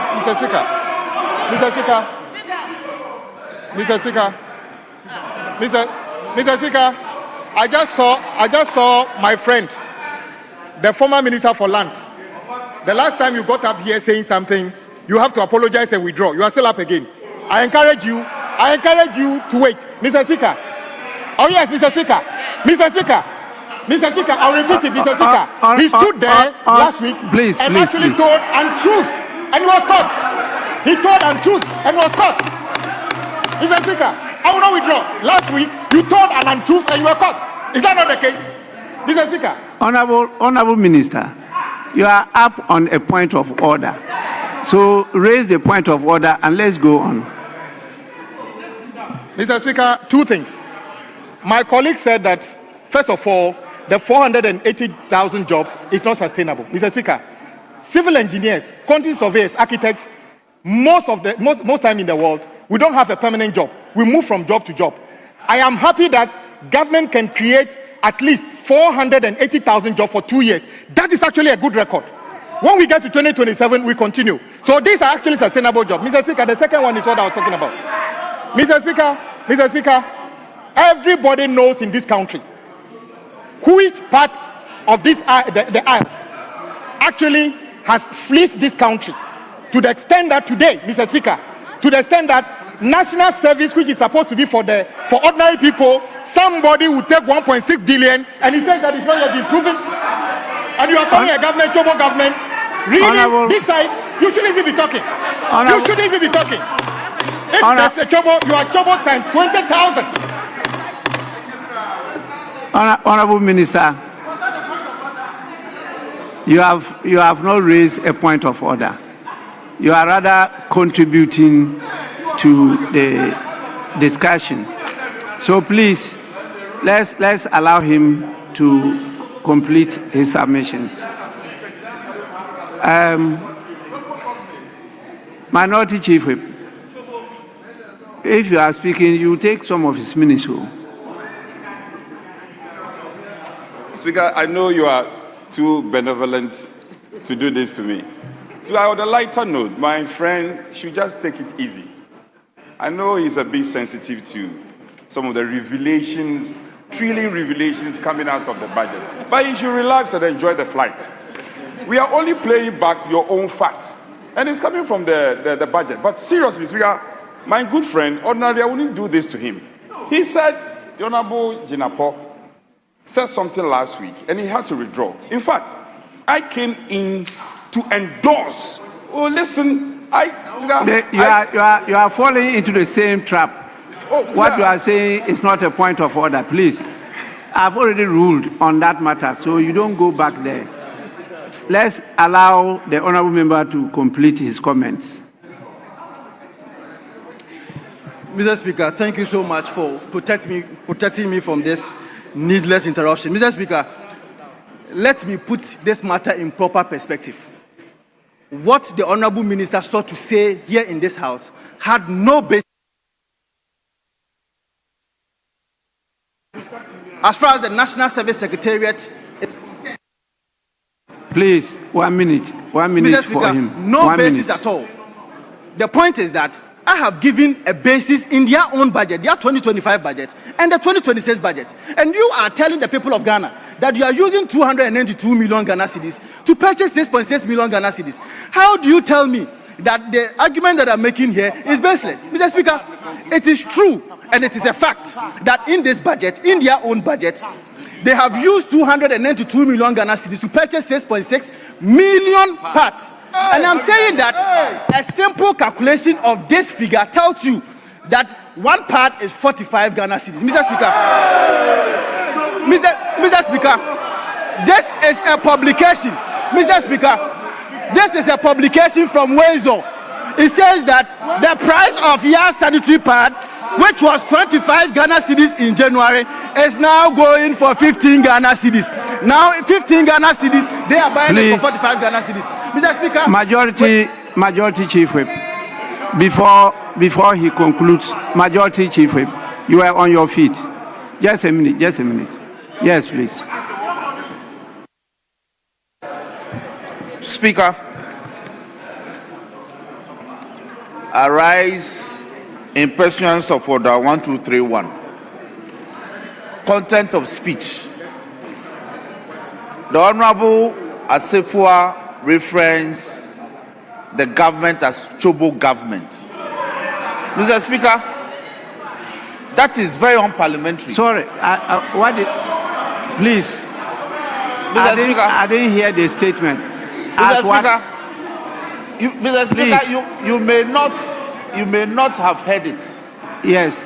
But it's gone into the hands. I mean, what you said. I haven't heard what you said. Mr. Speaker, the honorable member, as part of his commentary, said the NDC government is a Chobo government.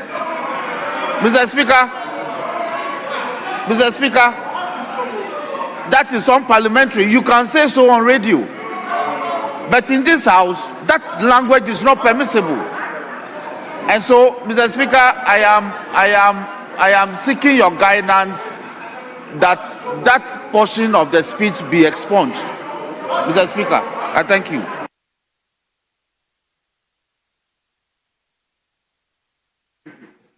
Mr. Speaker, are you mentioning the word TOGO? Did you say Togo government? Mr. Speaker, Chobo, not Togo. Chobo, he said Chobo. Chobo. Choco. Chobo. CHOBO. Or TSOBO.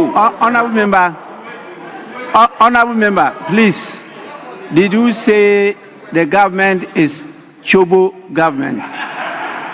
Mr. Speaker, precisely so. What does that mean? Mr. Speaker, that means that 6.6 million parts that we could have used 99 million Ghana cedis, they are using 292 million Ghana cedis to buy. More than times three of the amount. Mr. Speaker. Please. The meaning of Chobo government. Mr. Speaker, it means wasteful. It means wasteful. You can also say that there is no value for money. So, Mr. Speaker, this is a wasteful government. It is an overspending government. Mr. Speaker, when we say overspending government, it means that you are a Chobo government. Simplicity. Honorable member, please. Honorable Majority Chief Whip, that the word Chobo means wasteful. Mr. Speaker, not at all. Mr. Speaker, not at all. Mr. Speaker, it is a street expression for fleecing somebody. When you are fleecing somebody, that is the phrase we use, that you are taking Chobo from the person. You are fleecing the person. That's what he's suggesting.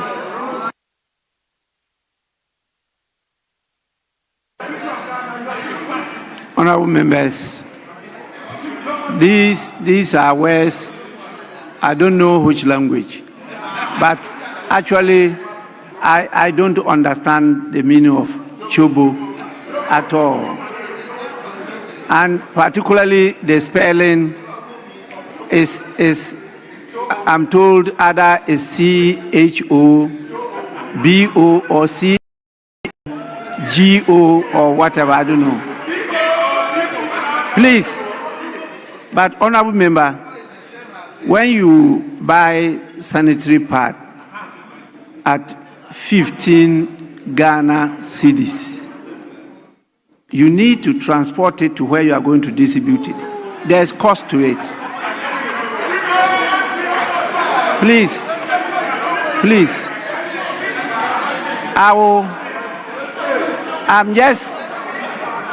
we are,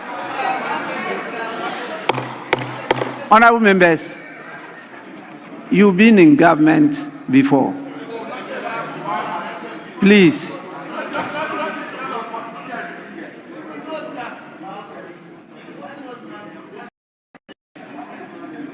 You want me to name you? Yes, Minister for Education. Mr. Speaker, I'm compelled to rise on a point of order to my colleague member of Parliament on sanitary pads.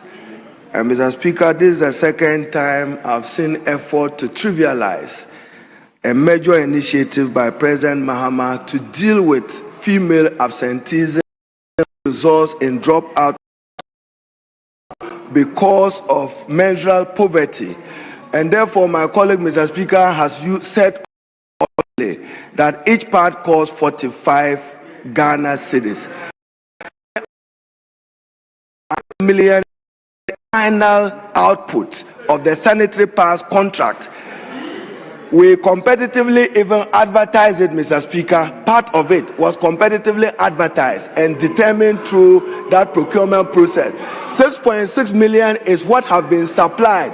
Additional quantities are being delivered to Ghana. Don't go and do chop bar arithmetic, and say that 6.6 divided by 290 million. That is not fully inaccurate. And Mr. Speaker, we are still in the procurement process of additional sanitary pads. Thank you.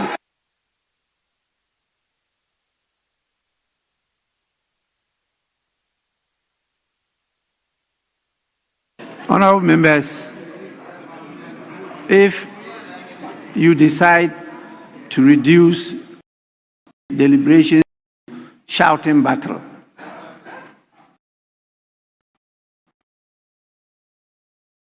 allocation.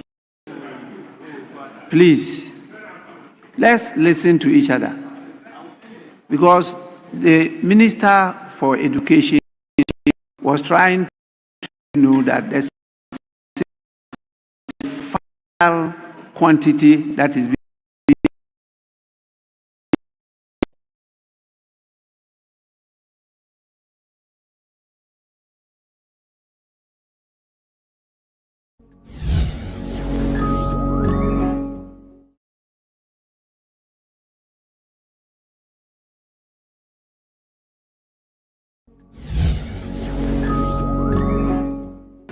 protection.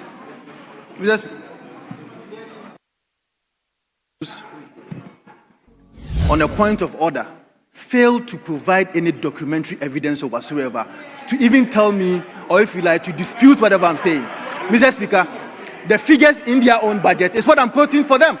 I have not quoted anything different. Mr. Speaker, to subtly and respectfully even answer to your analogy. Mr. Speaker, if you move to Malata Market today and you want to buy a single pad, and it is 15 Ghana cedis. Minister, let me just listen to what he's saying, then I can come to you. Yes. Mr. Speaker, and you move to Malata Market, and a single pad is 15 Ghana cedis. How do you suggest to me that if you are buying it on wholesale, it will even be 15 Ghana cedis? That is less economies of scale. You don't need a soothsayer to tell you this. You don't need an economist to suggest this to you. So I am saying that, Mr. Speaker, as far as their own documents are concerned, this is an overspending government. This is a wasteful government. It's a troubled government. It's a government that has failed the people of Ghana. It's a government that has failed the people of Ghana. And we did not expect this kind of budget from them. Let me now listen to the minister, because I've heard what you said. Yes, please.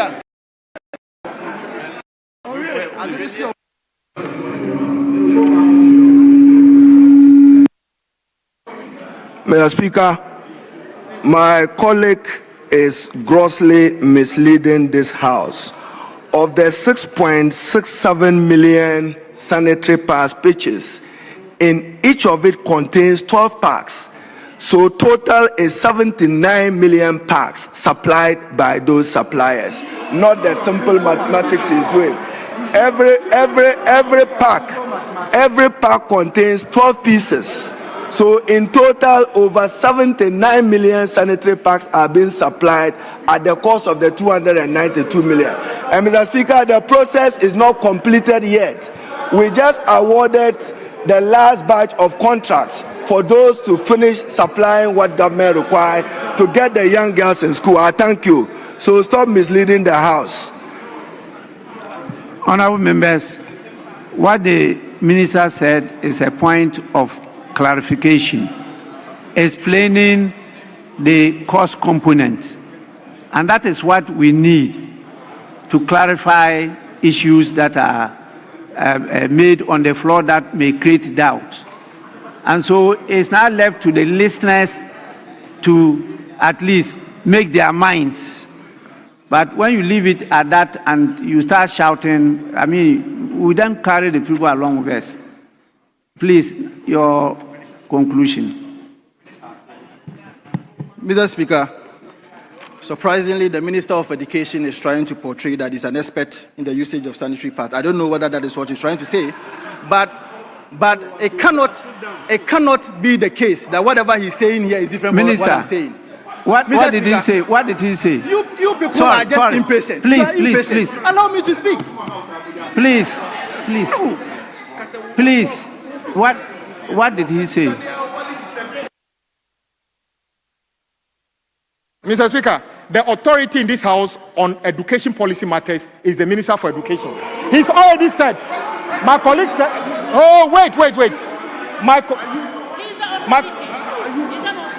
Mr. Speaker, my colleague was emphatic. By dividing, using a certain mathematical formula to divide the amount of money and came to a conclusion of a certain number of individual sanitary pads. The minister responsible for education has just corrected that is not true. I think it is very important that the honorable colleague withdraw that part of his statement, because if it remains in the record, it would have meant that we use a certain amount of money to purchase a certain quantity of sanitary pads, he must necessarily withdraw that part because, to put it lightly, Mr. Speaker, he lied about that portion. And he must not be remain in the record. He must be compelled to withdraw that part where he divided the number of sanitary pads by the amount of money. He must do that.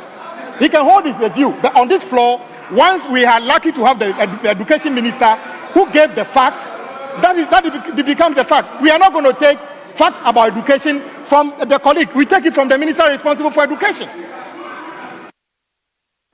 Honorable members, what the Minister for Roads and Highways has just done is to draw my attention to the fact that the clarification given by the Minister for Education should occasion a withdrawal of the earlier statement made by the Honorable Member Vincent Asafua. I believe the only directive I can give is for him to take that along as a guide, because both his statement will be on the record of Parliament.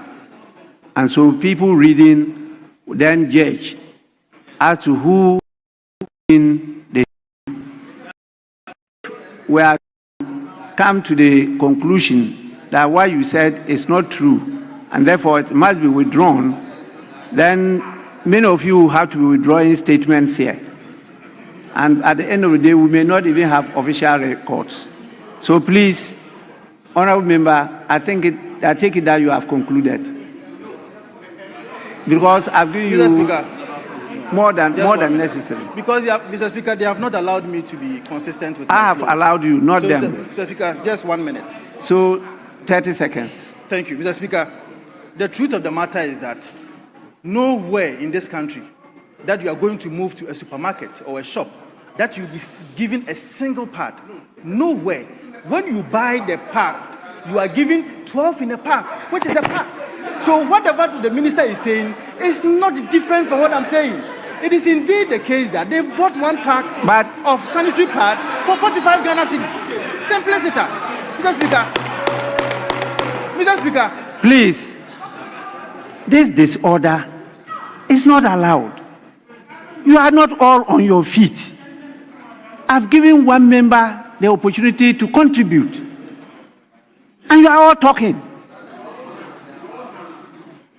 If I allow that with this number against your number, would they ever hear you? Please. Please. Honorable Member, you know your voice is very loud. So,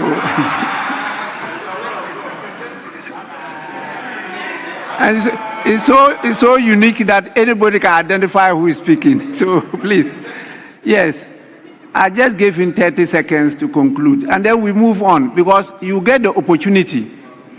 You all get the opportunity to rebut what is being said. Please, that is what the debate is about. Yes, please. 30 seconds, 30 seconds. So, Mr. Speaker, it is settled that according to their own budget statement, that is how much they are buying the sanitary pads. Mr. Speaker, the Ghanaian people do not crave for another profligate, convoluted, and economically injudicious fiscal manifesto. They yearn for a budget that is coherent, credible, and genuinely catalytic. Mr. Speaker, one that galvanizes employment, institutionalizes teacher and nursing recruitment, and energizes the aspirations of our youth. Mr. Speaker, let us therefore repudiate this fiscally errant and socially regressive blueprint and champion a framework that is equitable, transformational, and anchored in long-term national prosperity. Mr. Speaker, I thank you for the opportunity. Honorable members. Honorable members. Honorable members, before I call on the next person, I promise to give you some books. Because of what has happened, by the formula that you have in the formula of distribution, I have 20 copies. And I'm handing it over. It cannot be 10-10.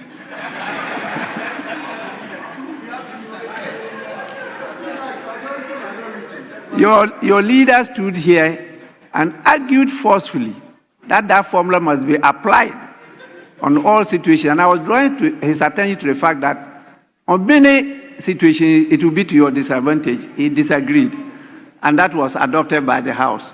So please, that is the formula you have to use to distribute.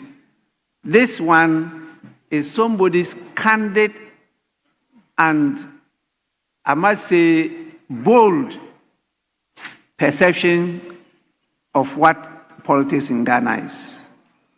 And this is a very respected statesman. That is how I see him, Mr. Kofi Bentum Kwanson. Those of you who know him, you know him very well as one of our security couple, one of the best. Please, kindly take these books, read, and be guided. I am buying them for you.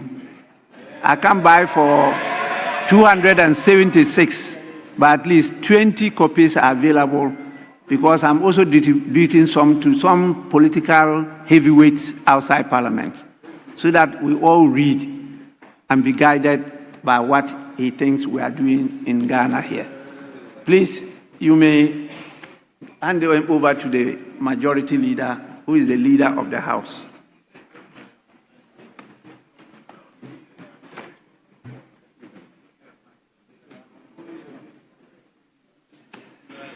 Honorable members, it's the turn of Honorable George Kweku Ricketts. Honorable George Kweku Ricketts has 30 minutes. 30 minutes. Thank you very much. What's the problem? Honorable Habib, he hasn't started. Yes, what is it? Mr. Speaker, my issue has to do with the time for him, because the business statement that was presented by the chairman of the business committee only give the leaders concluding more than the 15 minutes allocated, not necessarily every leader on the front bench. So the business statement that was presented by the chairman indicate that ministers and any other person, including leaders, have 15 minutes. So I don't know on what basis the deputy majority leader will be speaking for 30 minutes.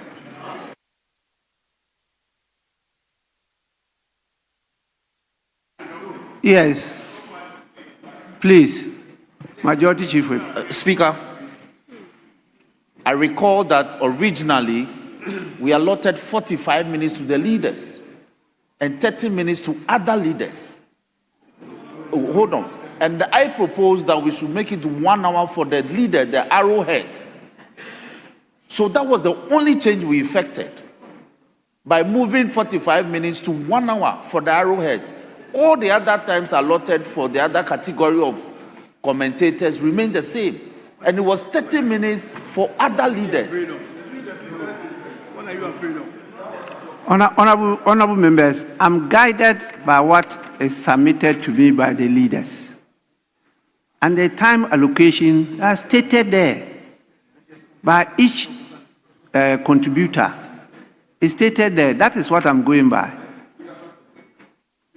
Right. I think we have to settle this matter, and he's our colleague in leadership. I am sad that we have to do this on the floor. Fact be told, Majority Leader, yes, at the business committee meeting, it was back and forth whether we should allot 1 hour to the leaders. There was a debate about it, and we even extended it by saying that we should reduce it so that that time could be given to more of our backbenchers to speak. That is fact. It's a fact. However, we said that apart from the leaders who will speak 1 hour each, all other leaders, inclusive of the front bench and ranking members and chairmen, 15 minutes. Speaker, what you have there is a list generated by the whips. If you look at our list, all the members are ranking members except Honorable Ida, who is not a ranking member. And hence, she was allotted time less than 15 minutes. So, I don't know why, but Rickett, it's not about you. It's about the principle and the time agreed. You are not harmful. We know you are not harmful. But let's go by the agreement. And we have adopted, this House has adopted the business statement. So we can't do otherwise. We adopted the business statement. We adopted the time allotment. Therefore, we can't vary it. If you are seeking to vary it, seek the leave of the Speaker. And then probably you can seek the leave of the Speaker to get more. The Speaker is charitable. He could give you some 5 minutes in addition to your 50 minutes. But don't, on your own, allot 30 minutes to yourself. That is wrong. Yes. Speaker, these matters go to integrity, and I take them very seriously. In fact, at the committee meeting, in the absence of my two leaders, I chaired it. So when the draft came, the only correction, and my brother, you bear me out, the only correction we made was to shift the time allotment of 45 minutes for the arrowheads to 1 hour. And when my leader came eventually, I gave him that draft. And the draft will indicate that it was only, and I have it here, it was only the time allotment that I used my ink to change from 45 minutes to 1 hour. All the other proposed times remained the same. So what is the proposed time for the frontliners? For the other leaders, it was 30 minutes. 30 minutes. 30 minutes. 30 minutes. Please, stop that. Please. I wasn't here when the business committee's report was adopted. If I may read page 2 of the business statement. Yes. As approved by the committee for presentation on the floor. Speaker, item number 4C. Accordingly, the business committee recommends the following time allotments for contributions by honorable members. Roman numeral 1, majority leader and minority leader, 1 hour. Other leaders, 30 minutes. Ministers, 15 minutes. Chairpersons, ranking members of committees, 15 minutes. Vice chairpersons and deputy ranking members, 10 minutes. Other honorable members, 5 minutes. And this was what we adopted, subject to other commentaries by members on Friday. Mr. Speaker, humbly submitted. Please, you have something different from that? Yes, Mr. Speaker.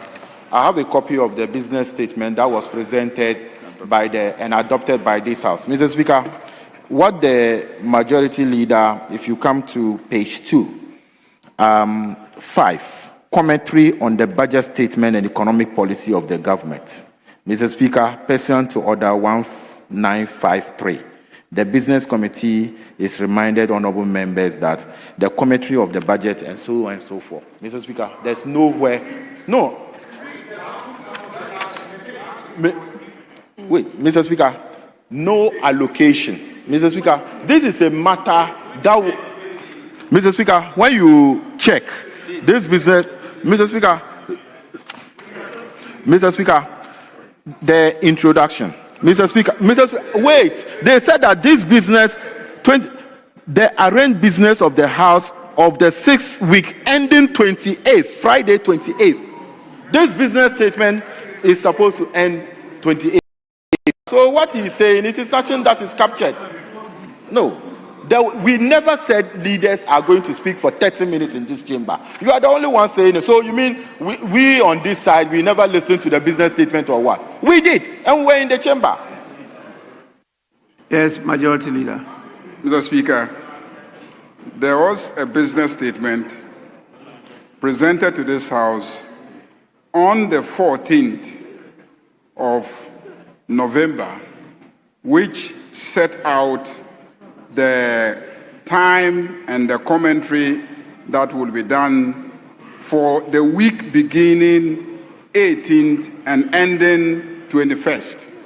What he is presenting is the most recent business statement, which covers the 25th today, ending 28th. That one doesn't delve into the time allotment. It is the business statement that ends on the 21st that delves into the time allotment, and that is what he has referred to. So if you have the business statement for the period ending 21st, you can check it and see if what he has read is inaccurate. Okay. Speaker, no, as for you, you're always... Speaker, if I have your attention. Yes, please. Speaker, the orders allows you to interpretation and such occurrences, you have the power to exercise discretion. This is not a matter that we should split hairs over. 30 minutes to be given to Honorable Ricketts, one of our own leadership, is not too much of a demand. We were arguing on principle, and you had come back to say that the business statement referenced by my able... One thing you cannot take away from the Honorable Habib is he pays attention to details. So one thing you cannot take away from him is that he's always paying attention to business on the House floor. So maybe he couldn't get the date as you were communicating, but it doesn't mean that he's saying something out of malice. Honorable members, it's okay. I don't have access to the contents of the two business statements, and I don't know whether the first business statement was continued by the second business statement. It's the first that has the details, as the majority leader has stated. I don't know whether in the second business statement you referred to the first and adopted that portion. If not, it will be taken that first business statement lapsed after 21st November. But if there's a reference in the second business statement to it, then it will still apply. It means if you discontinued it and you did not include it, then you cannot assume that that is still applicable. But I don't have the contents. That's why I say I don't have the contents of that business statement. Yes. Speaker, by way of a guide, the business statement that he referenced, that was adopted last Friday, item number 5 states as follows: commentary on the budget statement and economic policy of government. Mr. Speaker, pursuant to Order 195, Rule 3, the Business Committee is reminding honorable members that the commentary on the budget statement and economic policy of the government, which commenced on Tuesday, 18th November 2025, will continue on Tuesday, 25th November. The majority and minority leaders will conclude the commentary on Wednesday, 26th November. So the commentaries as we arranged before is the same principles and guidelines that we have adopted this week. It is as a result of that as agreed, tomorrow the leaders will conclude. We haven't varied the conditions and terms. Let us agree that we'll give leaders 30 minutes, and then finally the arrowheads, as we call them, will have the 1 hour each. Let's drag this further. Let's go on. So Honorable Richard Higgins will have 30. Then when it comes to a minority, there will also be 30 minutes. That is all. So let's go on. Please, Honorable George Kweku Ricketts, please, you may commence your comments now.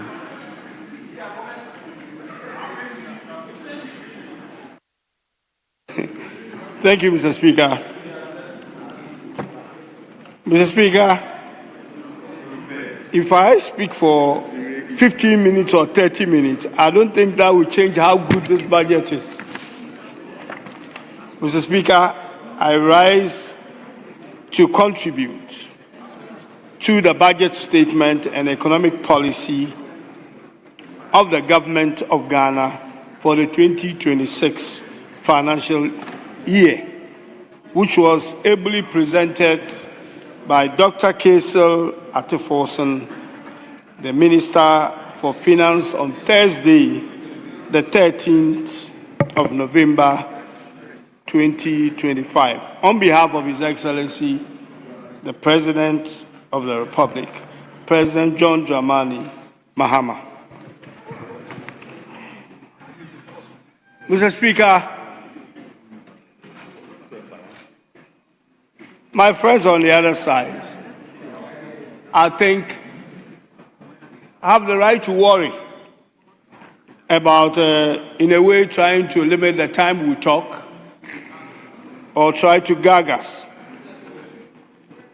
because they don't want us to remind Ghanaians the bitter experience that Ghanaians have been through for the last 8 years. But, Mr. Speaker, the story must be told. Ghanaians must know how abysmal our friends on the opposite side ran this country for the last 8 years.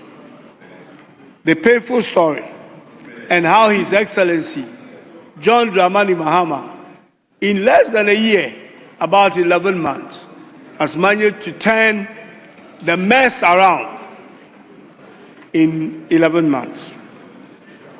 Mr. Speaker, Ghanaians will not forget soon the hopelessness and the helplessness that our friends opposite presented to people in this country. Mr. Speaker, the economy of Ghana was basically collapsed. Mr. Speaker, the economy was on a life support machine. It will probably be best described as an economy on a vegetative state. Mr. Speaker, apologies to people who are probably suffering somewhere in hospitals, either here or abroad, who are unfortunately maybe in vegetative state or life support machine. Mr. Speaker, I pray that they get well soon and be up on their feet, including those who are not here and getting treatment elsewhere, so that they will be able to come home and account for their stewardship. Mr. Speaker, our friends opposite are contesting this budget that we have before us. Mr. Speaker, but they have forgotten. They ran this country into bankruptcy. They collapsed Ghana's economy, created serious liquidity problems. The economy was run recklessly. Mr. Speaker, they created loot and share, irresponsible borrowing, and wasteful expenditure. That's your record. And that's what Ghanaians will always remember you for. Ghanaians have not forgotten about you. All of a sudden, under a year, you have put on a new cassock and you are giving a different preaching. You are telling Ghanaians that now you are a patron saint of Ghana's economy. Yet when you are in office for 8 years, you absolutely ran this country to the ground. Mr. Speaker, the embarrassing and the shameful reminder of our friends who were incompetent in government cannot soon be forgotten. Mr. Speaker, I'm sure pensioners will remember them. Those who lost their savings could not afford to treat themselves. Mr. Speaker, I'm sure bondholders will remember them. The haircut that they got and the difficulties that they went through. Mr. Speaker, I am sure that farmers will remember them. Mr. Speaker, I'm sure the fisher folks in my constituency will remember them. The First Deputy Speaker to take the chair. First Deputy Speaker to take the chair.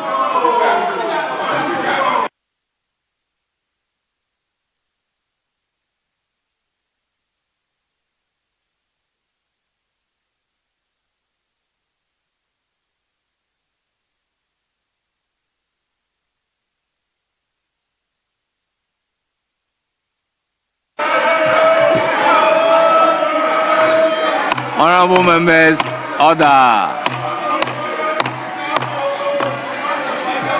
Yes. Deputy Leader, you have the floor. You have the floor. Thank you very much, Mr. Speaker. Mr. Speaker, just before the NDC government came to office, the IMF program that we were under had basically been derailed by the MPP government before they left office. Mr. Speaker, they have missed all the benchmarks. It took this government in the last 11 months to correct these benchmark figures and get the economy back on track. Mr. Speaker, it looks as if they are good when they have solutions for the economy when they are in opposition. But when they are in government, they have no idea what they should be doing. Mr. Speaker, they talk about inflation. In fact, they try to take some credit for the good news that we are having or we have in this budget. At the same time, they criticize numbers in the budget. I heard some of my colleagues on the other side talking about that the inflation, the single-digit inflation we have, is not sustainable. And that they are saying that the government is not tackling the supply side problem that basically can get inflation out of hand. I have no idea what they are talking about. Because in the inflation we have today, the single-digit inflation that we are enjoying has no supply-side effect. In fact, Mr. Speaker, when they were in office, when we had the COVID, when we had supply chain disruptions, that is when we had a supply-side problem with inflation. Mr. Speaker, the so-called Russia-Ukraine war, that they were hanging on, also will admit created some supply side problem.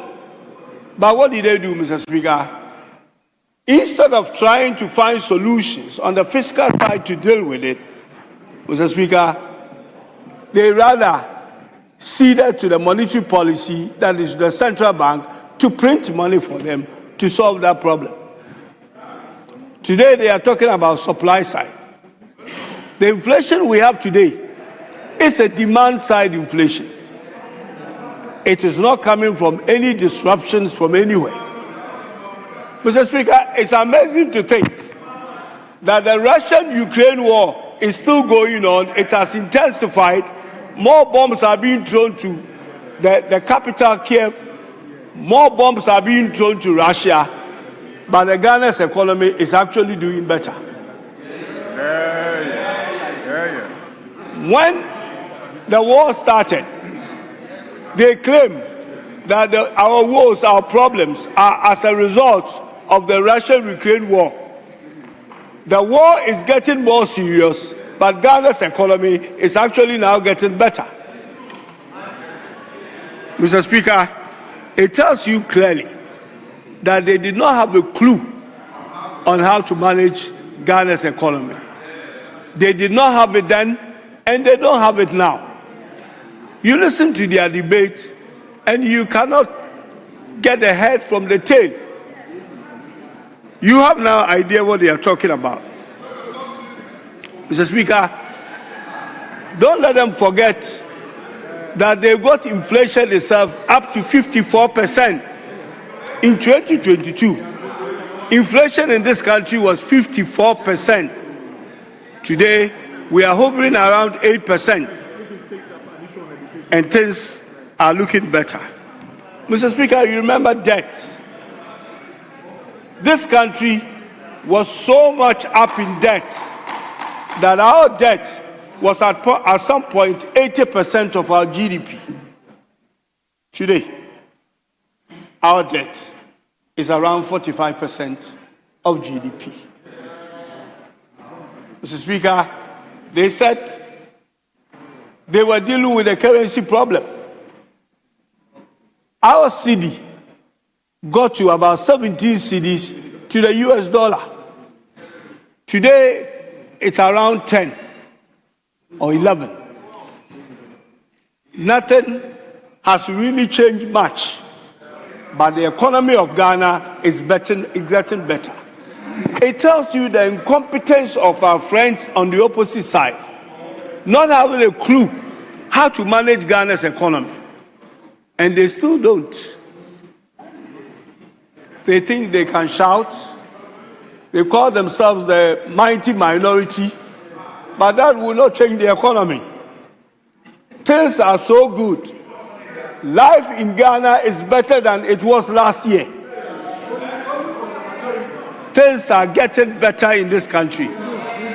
You can deny it for as long as you want. Mr. Speaker, the exchange rate is now doing well, and they are saying that, oh, this will very soon will evaporate. To where? They said that we are pumping money from the central bank to prop up the currency. None of that is true. It tells you clearly they don't even understand the economy that they want to manage, or they did manage.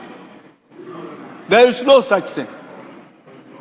The central bank is doing the regular monetary policy or the monetary measures, but they are not doing anything that is out of hand or extraordinary in terms of basically getting our currency to where it is.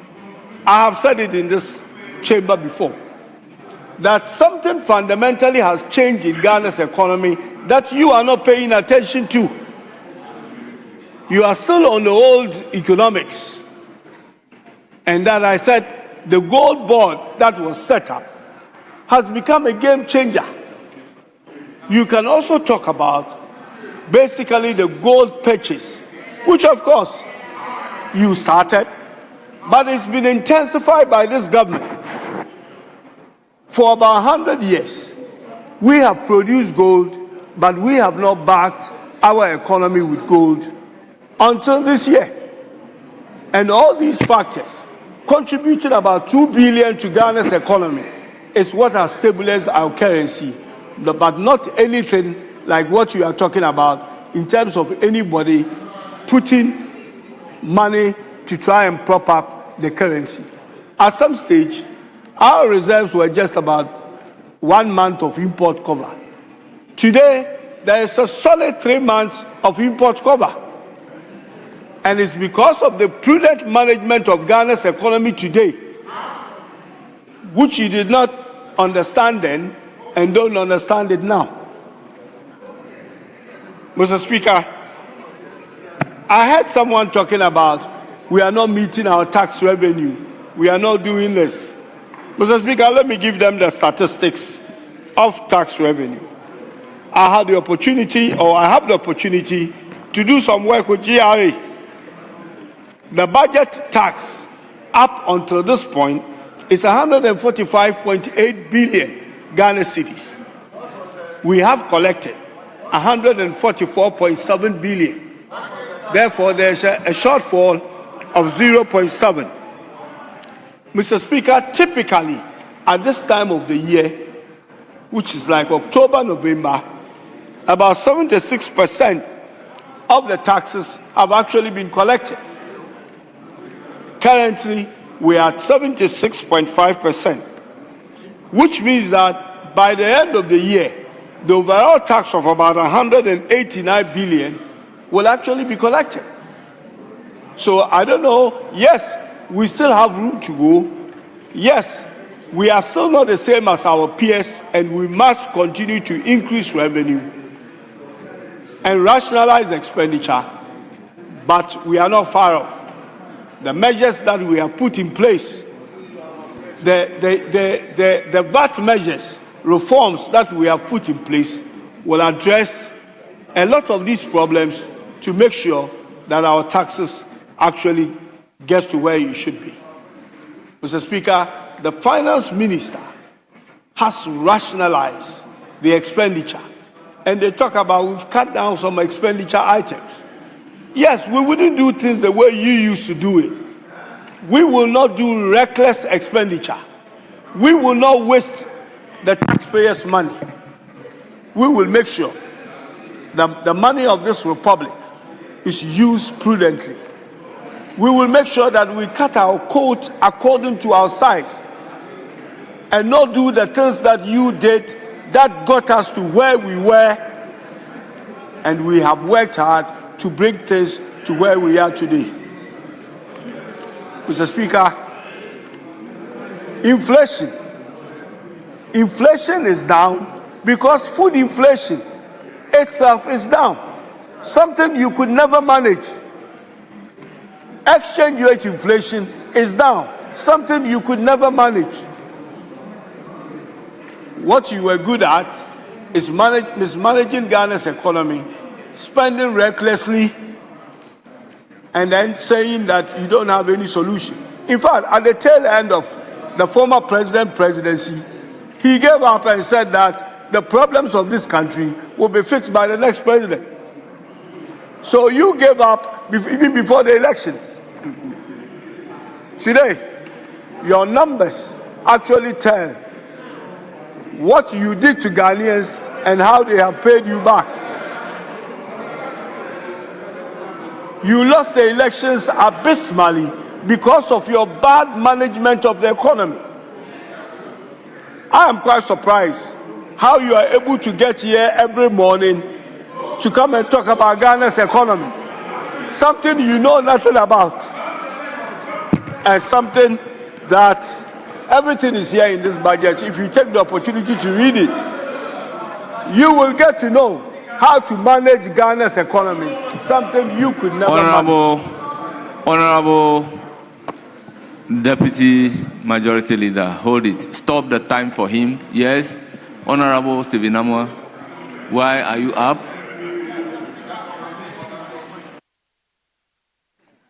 Mr. Speaker, Order 1221C, by a point of information, elucidation, or clarification. My honorable member, respectable member, stated that we actually did reckless expenditure. I want him to bring clarity on what he described as reckless, so we can all be well informed. Thank you very much. Honorable Stephen Amwa, there is no uncertainty or ambiguity about the word reckless. Mr. Speaker, kindly resume your Mr. seat. Speaker, Yes. respectfully. Yes. Deputy Mr. Speaker, Majority Leader, you have the floor. Honorable Stephen Amwa, kindly resume your seat. Mr. Speaker, I will do Please, so, but I'm please surprised resume that your he's seat. using reckless expenditure and he said Please there's no problem resume with it. your seat. Thank you, Mr. Speaker. Thank you very much. Yes, Honorable Jarikehega, you may continue. Mr. Speaker, they dug a hole not too far away from here for $58 million. Mr. Speaker, I cannot begin to catalog the wasteful expenditure that you were involved in for the last 8 years.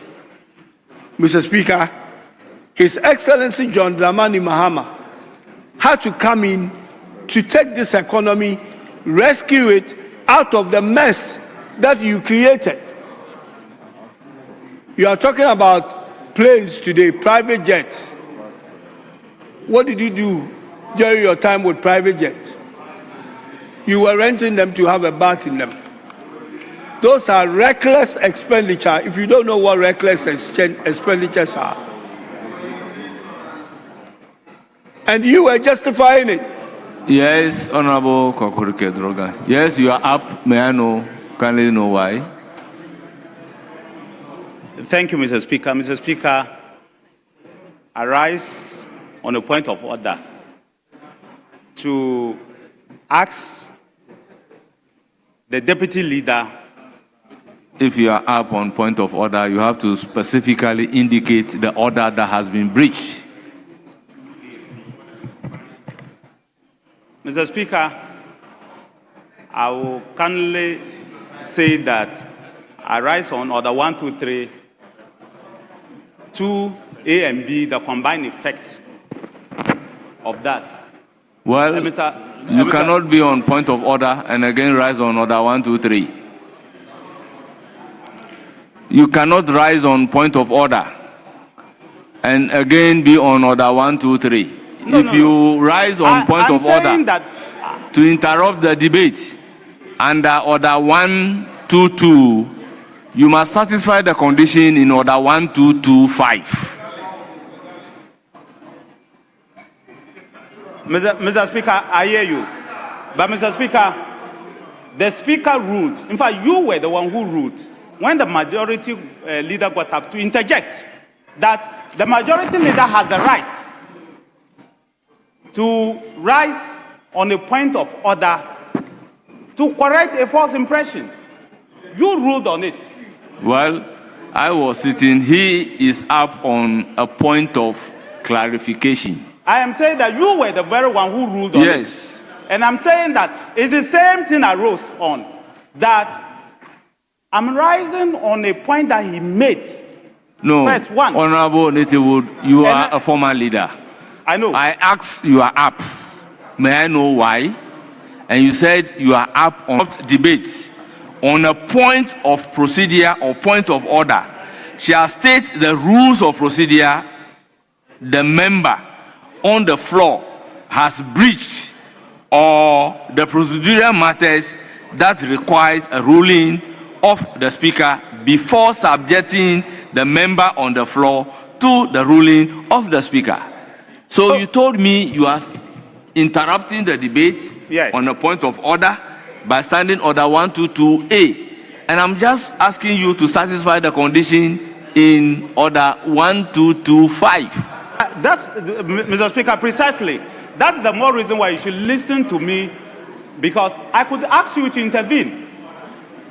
You have not even listened to me. You don't even know what I want to say. I could ask you to intervene in the matter. Honourable member, you know, if you are asking for speaker's intervention, yes. Once on your feet, you say, Speaker, I'm asking for your intervention. But this one, you indicated per the record. You indicated per the record that you are up on point of order. So we have to go by the rules. Mr. Speaker, I precisely agree with you. But the point I'm still making is that that point of order could also lead to you intervening in this matter, and precisely why I want you to intervene. Mr. Speaker, as a deputy leader, member, I will ordinarily not rise on a point of order against him. Honorable member, so I want you to the intervene rules on are something. clear. If you are on point of order, you know what to do. I don't think you are up on point of order. Yes? Speaker, I'm coming under order 123, content of speech. Order 123, 2A and B.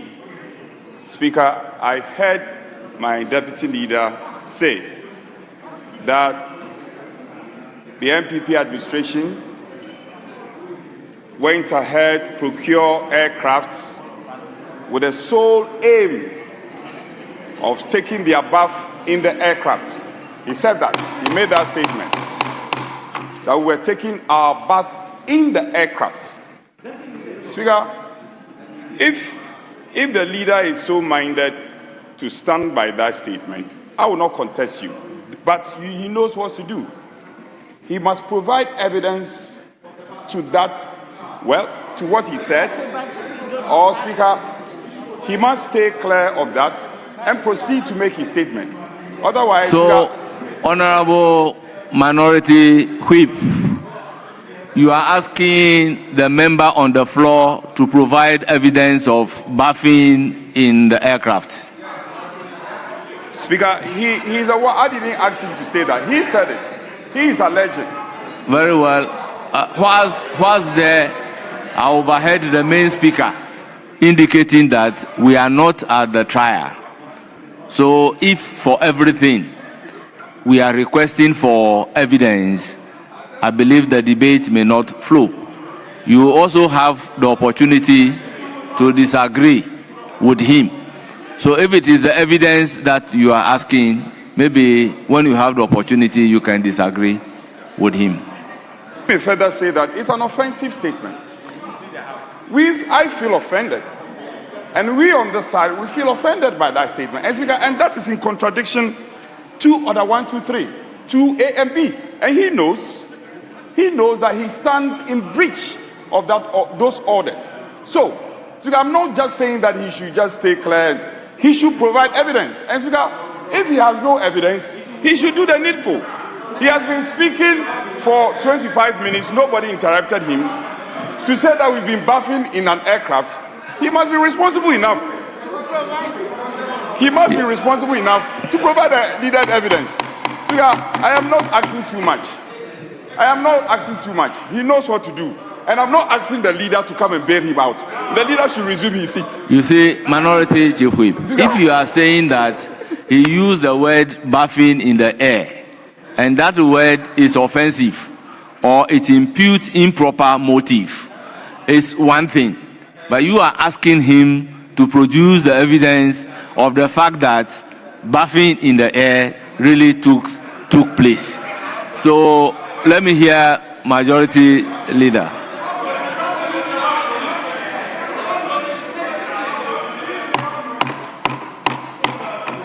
Mr. Speaker, I think it is important to contextualize things. Some aircrafts,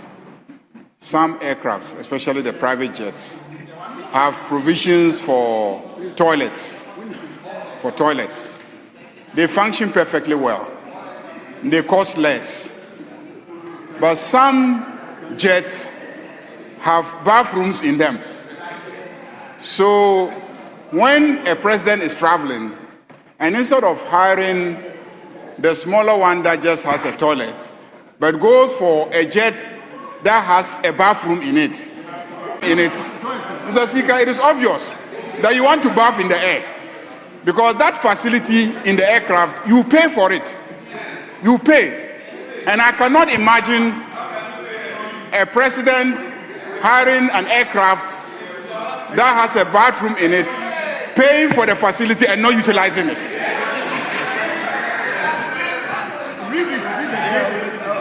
Mr. Speaker, I'm saying this because so, Mr. Speaker, if the deputy leader says that the president was bathing in the air, it was more likely to be true than not. Mr. Speaker, the reason why I say so is that knowing the president and knowing his personality, I cannot imagine him not using the bathroom in the aircraft. I cannot imagine him not using the bathroom in the aircraft. Because he's a gentleman. Yes, Honourable Member, conclude. Yes, Honourable Nitiwul. Honourable Nitiwul. Mr. Speaker. Yes. The leader mentioned my name. There is a big difference between doing propaganda outside or the media doing propaganda or reporting, and then he coming to Parliament to come and say that. Mr. Speaker, I have never, let me say something, I have never said anywhere, not in this house, not outside this house, that the former president for who I was serving as his defense minister has bathed or intends to bath in the air. Never. Mr. Speaker, the closest, and I know my words very well. At least I was very diligent with my work. It's the reason I stayed for 8 years. I came here and said that one of the problems that we have is that to even freshen up, and I use the word to even freshen up, is a problem. And these are the words I used. And I'll still use those words. Yes, I use the word to even freshen up is a problem. But you will go and pick propaganda outside and drag that propaganda into this house because somebody is doing propaganda. Mr. Speaker, and let me continue. Honorable Wood, you've made your point. No, to but the Mr. effect Speaker, that I you want to never say use the word bath in the air. I want to you say said to never. even I never freshen up said is a that problem. Akufo-Addo will be bath in the air. I never said that. But I want to repeat that the leadership of the NDC or majority in Koko should stop impugning bad motive to the former president. Mr. Speaker, it is, if they don't stop, he knows that I know that President Mahama used to hire Global Express, which is a private jet. I will show you pictures of that private jet. I will show you if you want. But Mr. Speaker, I was a minister for defense. I was forced in this house to say that President Mahama, from when he was the first time president, was hiring private jets. Akufo-Addo is not the first. If somebody, Akufo-Addo learned from somebody, he learned from President Mahama how to hire private jets. They should stop it. Mr. Speaker, I've been very, very careful in doing my work, and so as minister, what I know, I'm not able to say it. But they should stop doing that. If they want to do their debate, they should just do their debate. Akufo-Addo is not here. But if you go and hire something, if you go and read some propaganda piece that your papers are writing, that's your only headache. I thank you, Mr. Speaker. Yes, Majority Leader. Mr. Speaker,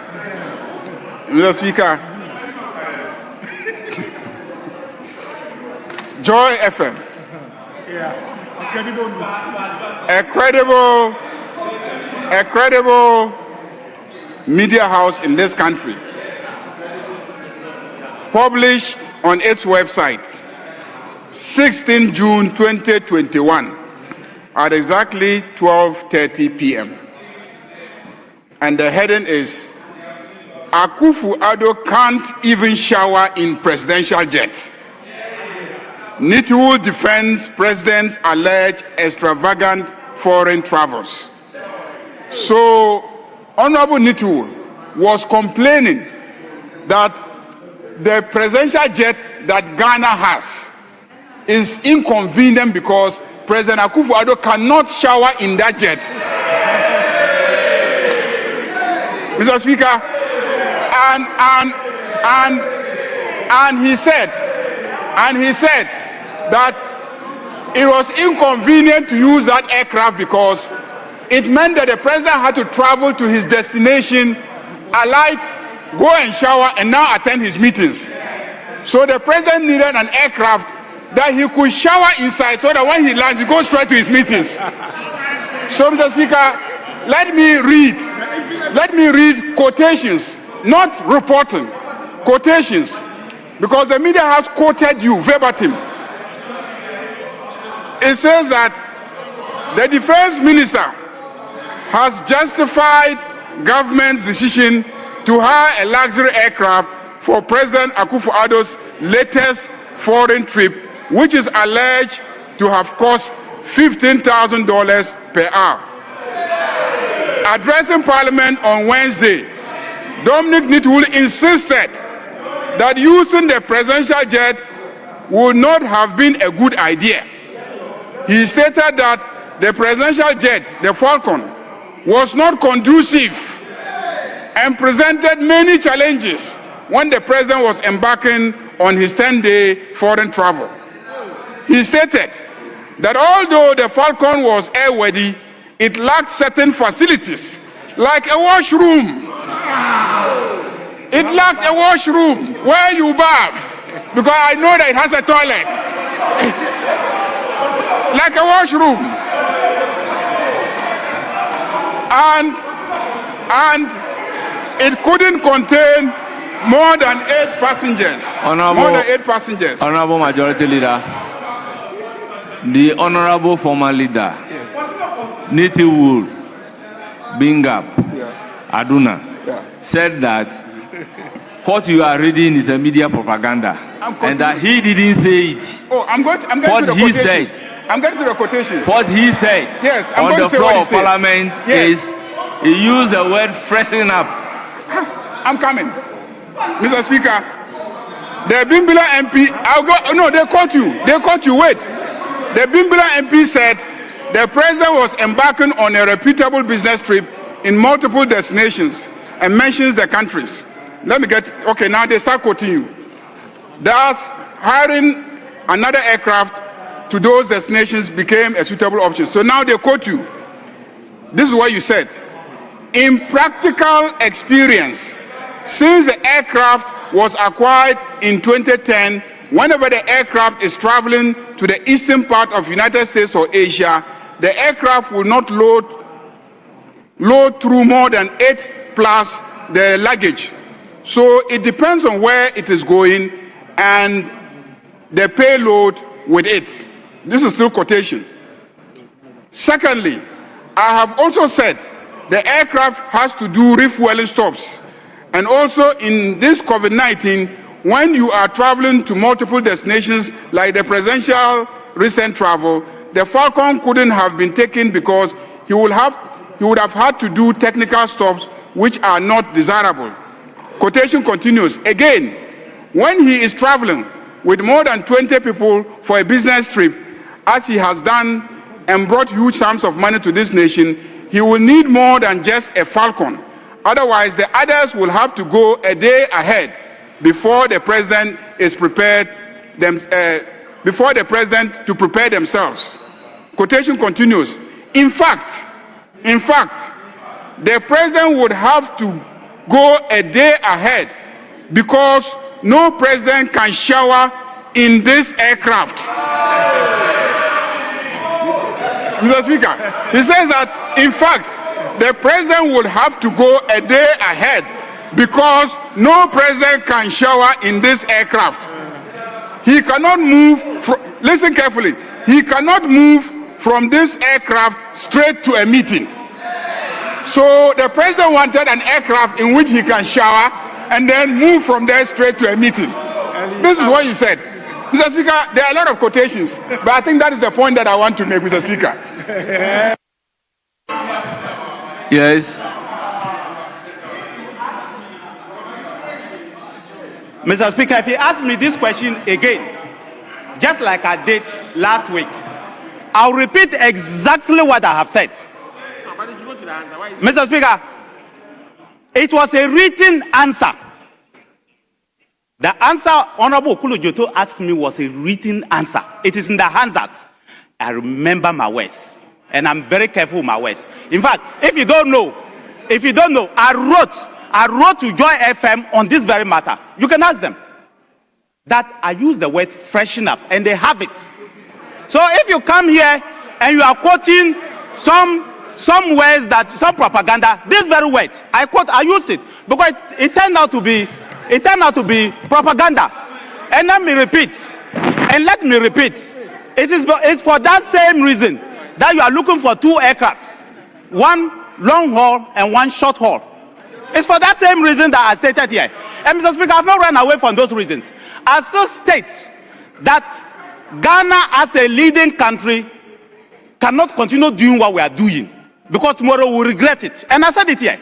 I said that our aircraft, whether it is military, it is the jet fighters, it is presidential, or it is the helicopters, they have problems and will regret one day. But I don't know when we'll regret. I didn't even know that we're going to regret the next year. I said it, and I repeat that we'll regret. And I still say it, Mr. Speaker, that if we don't fix the problem, we'll regret one day. And I remember telling Mr. Speaker that you, Mr. Speaker, if you are sick, I will not be able to ferry you out of the country. But Mr. Speaker, I use the word freshen up, and I'm saying that if you go and quote some propaganda piece, that's your cup of tea. Go and look at the Hansard. It's in the Hansard. It was a written piece. It's in the Hansard. In any case, Mr. Speaker, in any case, I still want to repeat that I stand by those words. The only word I don't stand by is the word shower. A president should have the ability to freshen up and be able to go for meetings. I don't run away from that. I want to say that a president of a republic, a respected republic, a republic that knows what he's doing, when that president travels, he should be able to travel with investors. A president should be able to travel with investors, and a president should be able to freshen up and go straight to meetings. If you choose to say that the president should go and bath in the air, that's your cup of tea, but not Akufo-Addo. Honorable Nitiwul, I never said that about Akufo-Addo. You've made your point. And I'm very clear because I first use the word bath. I first use the word toilet. I knew what I was saying. The words were following with each other. Shower in which air? If you have your money, go and buy your aircraft that has a shower. If you have money, go and buy an aircraft that has a shower. When you took the people to France last week, when you took the military personnel to France to go and look, go and check the sort of aircraft that they recommended. The 12 people that you took to France last week, go and check what happened. Don't let me start talking. Mr. Speaker, don't let me start talking. But we are waiting for you. Mr. Speaker, we are waiting. When Parliament has not even passed the budget, but you took the 12 people to France, go and check what they recommended. But don't let me start talking. But I say that I use the word freshen up, and that's the word I used. I am saying that I use the word freshen up, and I will not run away from that word. I will never run away from that word. I stand by that word today. I stand by that word tomorrow. And I'm saying, Mr. Speaker, that if we do not do something, one day we will regret. We have regretted once. We may regret a second Honorable time. members, the disagreements are noted. I don't know why we are crying over this. Honorable Nitiwul indicated that he didn't use the word shower. He used the word freshen up. Whatever the media has published is a media propaganda. So, Honorable Kwaku Riketegan, continue your debate. We, in this House, we should respect your guidance. Yes. Leader, just a minute. Your conclusion was that what was said in the media or a media propaganda cannot be used in this House. I am quoting Honorable Nitiwul. Speaker, that cannot amount to my conclusion. If I may just... I indicated clearly that they both have disagreement. Speaker, one person said, these were your words, and read from a source. Yes. And Honorable Nitiwul said, I spoke on the floor of Parliament. These were my words. So, disagreement. Yes. So, we should end somewhere and let's continue the debate. Speaker, with respect. Speaker, the majority leader, Tender your phone. I timed him. He spoke like 5 minutes, copiously and selectively, reading from his so-called source. Speaker, and that is going to the Hansard. That is going to the records of this House. Speaker, I plead with you, in line with your directives, if to the extent that the majority leader is not referencing the official reports, and is either referencing other sources that cannot be authenticated, Speaker, you should expunge that from the records in the first place. Secondly, you had also ruled that where we differ with facts, when you get the opportunity, then you can recount or rebut. I came under 1, 2, 3, based on content, and Speaker, you have ruled that when we get the opportunity, we should rebut. That should be the ruling. So if our side also make pronouncements and their side disagree, they cannot come under content. That is what exactly I am saying. That whatever is happening between majority leader and then Honorable Nitiwul is disagreement between them. So if you have the opportunity, you can do so on the floor. Mr. Speaker, Honorable Majority the Leader, Honorable Nitiwo says that let's make progress. He said he used the word freshen up. He didn't say bath in the air, a shower. He didn't say shower. So I decided to Google the meaning of freshen up. And it says, Honorable Majority Leader, that cannot be. Honorable Majority Leader, with all due respect. Mr. Speaker, freshen up means refresh oneself by washing. Honorable members, I think we should make progress. To refresh oneself. Honorable members, we have a tall agenda. Honorable members, we have a tall agenda.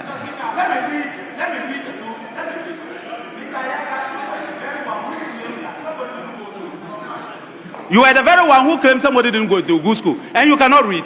But Mr. Speaker, let me read. Refresh, freshen up, freshen up. Look at it. Freshen up. Refresh oneself by washing or, listen, or changing into clean clothes. Where is the bathing?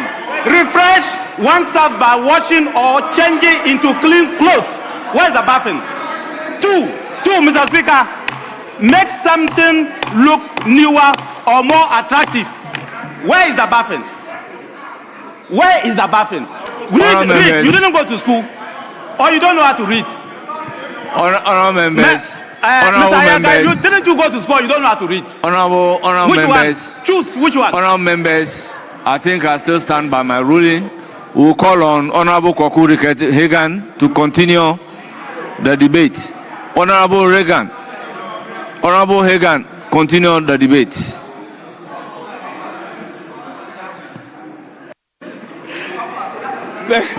Thank you very much, Mr. Speaker. I think the debate has already been made for me by my honorable colleague. Okay. Mr. Speaker, whether it was to freshen up or to wash, something took place in the air. In the air. Mr. Speaker, the fact of the matter is that, Mr. Speaker, the NDC government in office today are better managers of Ghana's economy than the MPP in the past. No doubt. Mr. Speaker, if they will take some time and go through the budget, they will begin to learn something. And hopefully someday in the future, they may get the opportunity again to put what they did right, wrong. Mr. Speaker, the economy is getting better. We are out of the mess. Inflation is in a better position today. Interest rates in a better position today. GDP in a better position today. Primary balance in a better position today. Ghana is back again, and the economy is getting better. And I urge my colleagues to spend some time to look through this budget and support the government in making sure that we put the right things in place for Ghana to grow, for jobs to be created, whatever they call sustainable jobs, but for jobs to be created so that our youth will have something to do and better their lives. Mr. Speaker, with these words, I thank you very much. Thank you.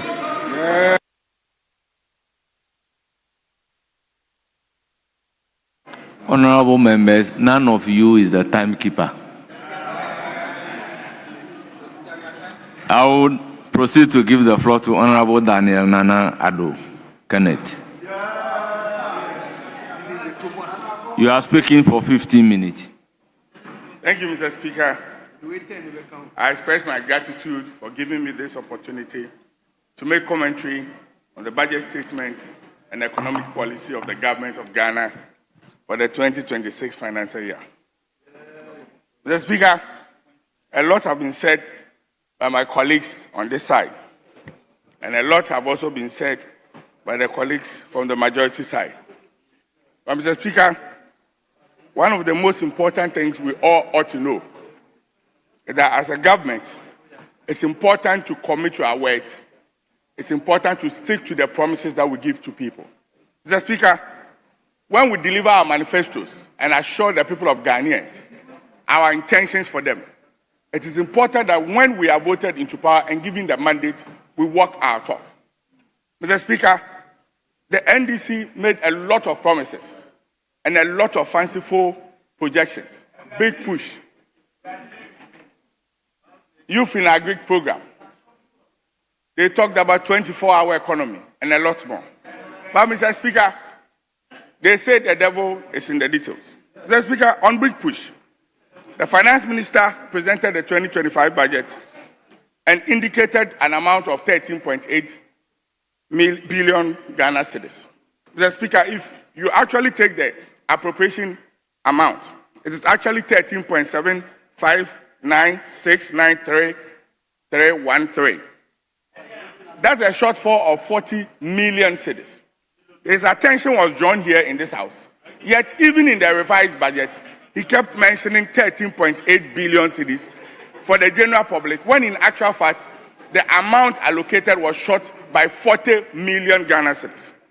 Mr. Speaker, notwithstanding, the finance minister told us that in the revised budget, that all the revenue fund from the oil revenue ABFA and the mineral royalties was going to be used to fund the big push. Again, he did indicate that for the next 2 years, which is the year 2025 and 2026, the big push was going to focus only on road infrastructure projects. Mr. Speaker, in paragraph 496 of the 2025 media review, the finance minister stated, and I quote, Mr. Speaker, as part of the 2025 budget, we announced the commencement of the Big Push program, a flagship initiative of President John Mahama for massive infrastructure development. He moves on to say in paragraph 470, since then, the President has dedicated all Big Push budgetary allocation over the next 2 years to improve road infrastructure. Mr. Speaker, he goes ahead to say, you may recall that Parliament approved, and I quote, that all oil revenues and mineral, emphasis on all. Mr. Speaker, what do we see? In 2026, when he was giving accounts, the finance minister indicated that as at the time he was reading the budget, no allocation had gone to the big push. However, sitting on the books in accounting for the ABFA was some $290 million, which about 1.9 of it had gone to common fund DACF. So my question is, what is the rest of the money sitting in the books for? Are we just keeping the money in the books just to serve the settings of we creating an impression that we have the good indications, whilst the project that has to be done has been left? Mr. Speaker, again, the revenue for the minerals for Q1 to Q3, Mr. Speaker, was some program of 3.9 billion cedis. Mr. Speaker, as we speak, all these monies are sitting down, and the finance minister has indicated. Honourable member, hold it. They should stop your time for you. Yes, Honourable Minister, you are on your feet. Kindly tell me why you are on your feet. Yes, Mr. Speaker, my colleague has the right to express his views about the big push. But I've been here already to say that almost all the big push projects are on site. Mr. Speaker, even today, my latest briefing, a contractor has already done 35% of the work. Why do we keep the 3.8 billion? Because we are expecting that between now and December 31st, some contractors will raise certificate. We don't want a situation where contractors raise certificate, we tell them there's no money. Because we commit that within 30 days, when you raise certificate, you are paid to go back to site. So this is a settled matter. Yes, I don't know your constituency, but I can tell your region. If you tell me your region, I can read out which projects we are doing. Where in this Eastern region? Oh, very good. Do I have the right to read what is happening in Eastern region? Honourable Boama, I do not like what you are doing. You are not supposed to talk to the person on the feet directly. If the person is asking a question, you are not the one being asked the question. So, Okay, so Honorable Eastern Minister, region. I don't expect you to answer that question emanating from Honorable I was Boama. just because this house is a house of record, I was just going to read out to him the projects that are in Eastern region and are big push. In fact, one of the contractors, they are doing extremely well. So the money is not sitting doing nothing. The projects are over 60 billion. I can tell you that the 13 billion can be consumed in a month if contractors start raising certificate. So just wait. Give us up to Honorable the Minister, 2027. noted. Yes. Speaker, I was wondering if my good friend was coming under 122 or 123. And Speaker, you have given a guidance that where there is a disagreement, the other party should wait. And then when it is their turn, they can respond. Exactly so. Yes, Honorable Member, you have the floor. Member to flow. You have the floor. Thank you, Mr. Speaker. Mr. Speaker, for emphasis, I never said the big push programs have not started. But the finance minister indicated that a lot of feasibility, some have mobilized to site. What I am saying is that he did indicate that none of the funds had been dispersed as at the time he was presenting. And Mr. Speaker, if I was allowed, the minister would have known where I was going. In the finance minister's statement, paragraph 472, Mr. Speaker, as a result of the amount of the 13.8 billion cedis, 32 new roads have begun and 13 abandoned roads have also been captured. Those 13 abandoned roads are roads that were already there with some contractors looking for payment of the IPCs. And this road, Adenta Dodoa Road, is captured. The Tepamaban Road is captured. The Navrongo Churugu Road is captured, among so many other roads. These are roads that are ongoing. So if we are mindful to speed up this rapid infrastructure project, we will not keep $288 million or some 13 billion Ghana cedis sitting down and say that we are waiting for new. So that is my point. My point is that, Mr. Speaker, my point is that there are ongoing projects, and therefore it's important that we spend and pay them whilst the new ones also continue. Again, Mr. Speaker, when you talk about this utilization, Mr. Speaker, the finance minister came here and laid before us the amendment bill for the revenue,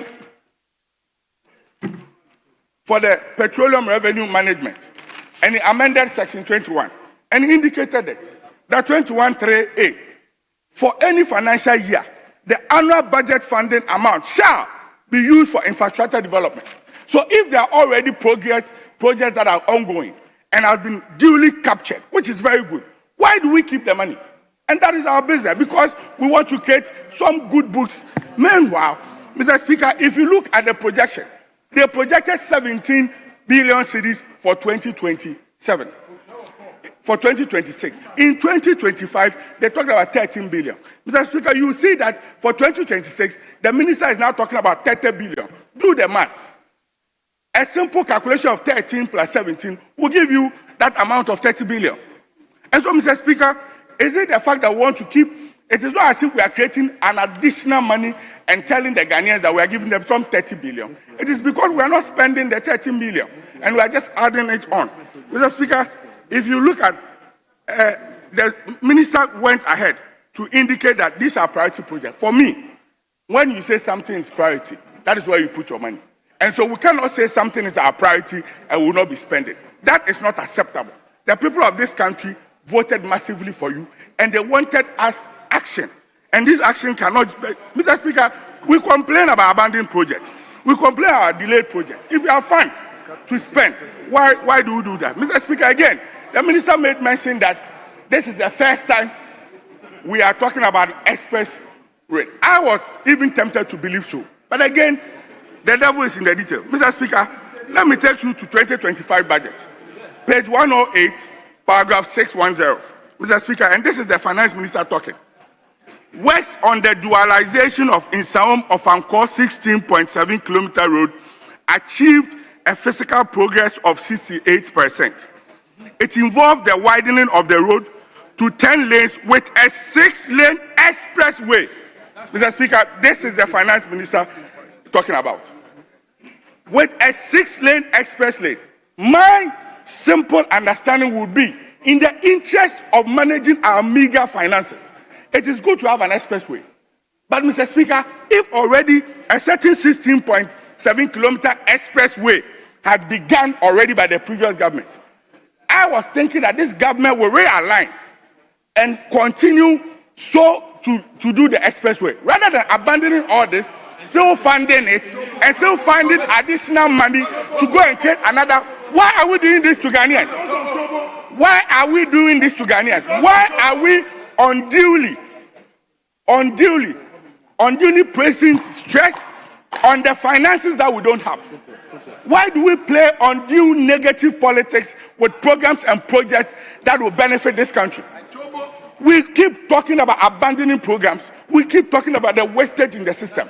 If a program has been done and we have a better program, my understanding, and I plead to the majority side to rethink this and realign so that we don't spend double. Because the minister indicated that yes, they are going to continue what is happening, and indeed it's captured, but they are going to start a new one. Why? Meanwhile, we have not been able to capture every other project. Mr. Speaker, please, this House and the overwhelming majority should reconsider this and note that we need to put judicious use of the scarce resources that we have. We do not need to do this politics again. Ghanaians are tired of this kind of politics. Mr. Speaker, again, if you look at this, and I'm making this claim, and I'm passionate about this because, Mr. Speaker, look at the various stages of implementation. Osino southbound, 11 kilometers, 74%. Osino northbound, 11.5 kilometers, 70%. And Yinam southbound, 6.1 kilometers, 57%. And Yinam northbound, 93%, the one the minister indicated that is completed. And Yiresin southbound, 60%. On and on and on. The minimum we can find that is 57%. Why? Why are you going to stop this? And then do a new one? Please, on behalf of the people of Ghana, we are pleading. Majority Leader, at the workshop, I saw how passionate you were about your resource utilization, and I'll plead through you that let's look at the thing. Expressway is good, but let's not abandon this and let's realign so that we can have judicious use of the scarce and scanty resources that we have. Mr. Speaker, jobs and the 24-hour economy. This government came to power and probably had the majority of numbers here because they promised the people of Ghana jobs. They promised the youth jobs. Honourable member, hold it. Please stop the time for him. Yes, Honourable Minister for Roads. Mr. Speaker, you are on your feet. Yes, Mr. Speaker. Why? I'm pleading with my colleague. I have already explained that the bypasses on the Kumasi road. Honourable member, is it about disagreement or? Yes, because it's a false narrative. Honourable member, if it is disagreement. No, it's not disagreement, Mr. Speaker. I am the road minister. Yes. I have the record of what the technical people have provided as to why the road has been suspended. In fact, colleagues ask me questions. Unless we want to say that when ministers are called here, the answer they provide is debatable. I'm a minister. Then there's no need for any minister to come and answer questions here. When you actually put a project together at a cost of 1.9 billion, and within 8 months, the cost, we needed another 3.4 billion to complete it. You should be worried that the Ghanaians consider you as a completely incompetent government because you didn't do due diligence, and you should be hiding under the table. And even that, Mr. Speaker, we haven't completed sections. Honourable member, take note and then proceed. It was so incompetent that you Honourable member, take note and proceed. Exactly, Mr. Speaker. Honourable member, take note and proceed. Eastern Corridor Road was there. They never even touched it. Western Corridor, they never touched it. Honourable Minister, conclude. Mr. Speaker, yes. As a matter of nobody has abandoned the bypasses on Kumasi Road. And no amount of your shouting is going to make us stop something that is very vital for the economy of this country. You can shout and shout. We will do it because it's very necessary. Honourable member, please continue. Mr. Speaker, respectfully, if the minister listened to me, I have never said they have abandoned anything. If the minister listened to me, I said that in their own budget, the minister alluded to the fact that some 16.7 kilometer expressway have been started. I didn't write it. And so if it is true and I've quoted the pages and paragraphs. My passionate appeal as a young legislator, representing the good people of this country and the young people whose future will determine by today's actions. What I am pleading is that we Ghanaians and the youth, we are tired of the politics and dissipation and misuse of our resources. Either way, Honourable Member, what is important for us? What is the misuse of the resources that you are talking about? Mr. Speaker,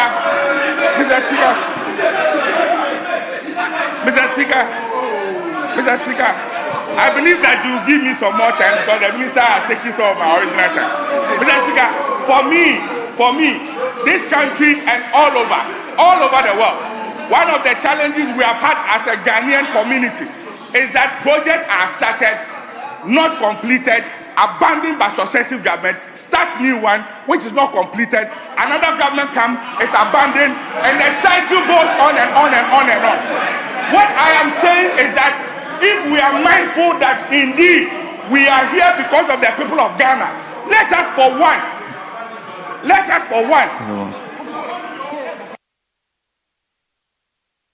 let me recognize your leader. Leader, your member is speaking. Yes, thank you, Mr. Speaker. Mr. Speaker, I think you were very clear in your directive that when a member is on his feet speaking, one cannot speak across and shout at the other. So I would just want to plead with the Minister for Roads. Well, that, please, I have he's listened. always given the opportunity to interject. Yes. And we will not tolerate that. Yes. So, Honorable Deputy Minority Leader, should I point out members at your back? Particularly even if their own members are on the floor. So, Mr. Speaker. I want the entire House to take note of what Honorable Deputy Minority Leader is saying. Yes, you have the floor. Thank you, Mr. Speaker. Mr. Speaker, one of the core mandates of this House and as parliamentarians to make sure that the judicial utilization of the scarce Ghanaian resources, and that is what we are pulling through. Mr. Speaker, let's go on jobs. 24-hour economy. And Mr. Speaker, take the NDC manifesto, page VII. This was a message from the flag bearer, and I've carried some point, and I quote, "We offer the Ghanaian people a well-curated blueprint to fix the economy and create prosperity. Implement a 24-hour economy for business development." Mr. Speaker, move on to the message by the chairman of the NDC, page XVI, and I quote, "In this manifesto, the NDC has provided Ghanaians with clear, actionable, and concise solution." There's no ambiguity here. He goes out to say, "Our policy on the 24-hour economy has been clearly stated in simple terms to enable everybody to understand." Mr. Speaker, in the State of the Nation address, the President said the Finance Minister will bring a policy document. The Finance Minister came in and said he would later cause to be brought the policy document on 24-hour economy. They made in simple terms, 1 job, 3 shifts. As we stand here, the majority of the youth are waiting for the 1 job, 3 shifts, 8-hour shifts. We can't find it. In fact, Mr. Speaker, this whole month is a celebration of festivals by the people of Okre and Dew and Okuga. And when I went there, one of the things they were asking me, "Honorable, 24-hour economy, Bonwe." It means, where is the 24-hour economy? That is the Okre way of asking, where is the 24-hour economy? So I'm asking the Finance Minister, Okre, people are asking, Ghanaians are asking, 24-hour economy, Bonwe. Mr. Speaker, in Kokon Ketenkete, they are asking, in Kenya, Bonwe. Mr. Speaker, youth in Agrek, they are asking, Agreka, Bonwe. Mr. Speaker, they are asking, look, we assured Ghanaians that we are going to give them cureless, broilers, and all that. We paid all this and said that we were going to provide a lot of jobs for them, 2.4 million day-old chicks.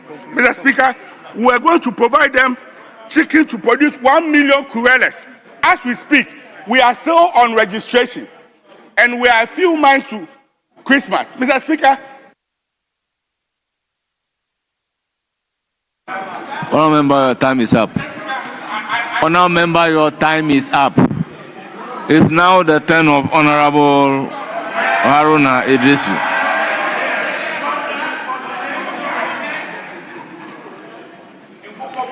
You are speaking for 15 minutes.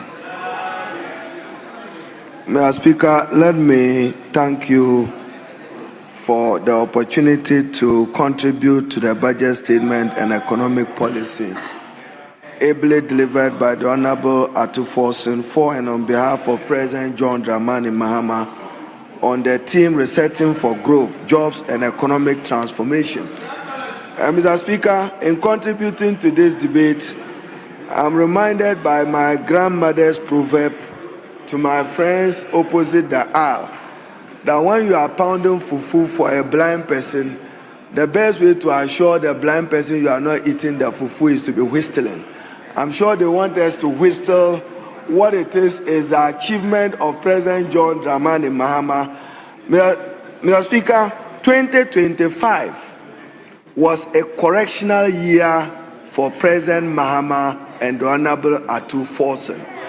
Correctional because, Mr. Speaker, Nana Addo Dankwa and the MPP heavily damaged the Ghanaian economy, put Ghanaian businesses into distress. Unemployment was high, inflation 54 to 23%. Public debt rose up to 726 billion, which was about 61% of GDP, now down to 630 billion. So, Mr. Speaker, President Mahama and Dr. Atuforsen have demonstrated that we are better managers of the economy.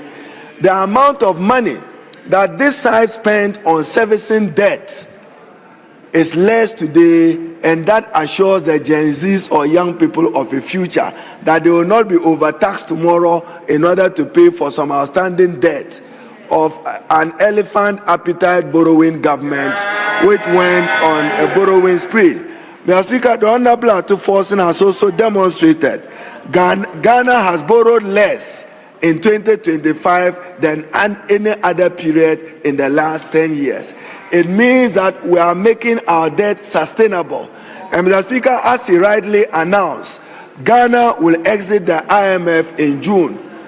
They were those who said they didn't even believe in the IMF, yet they ended up with a calabash in the IMF, begging for them to come and discipline them in the management of the economy.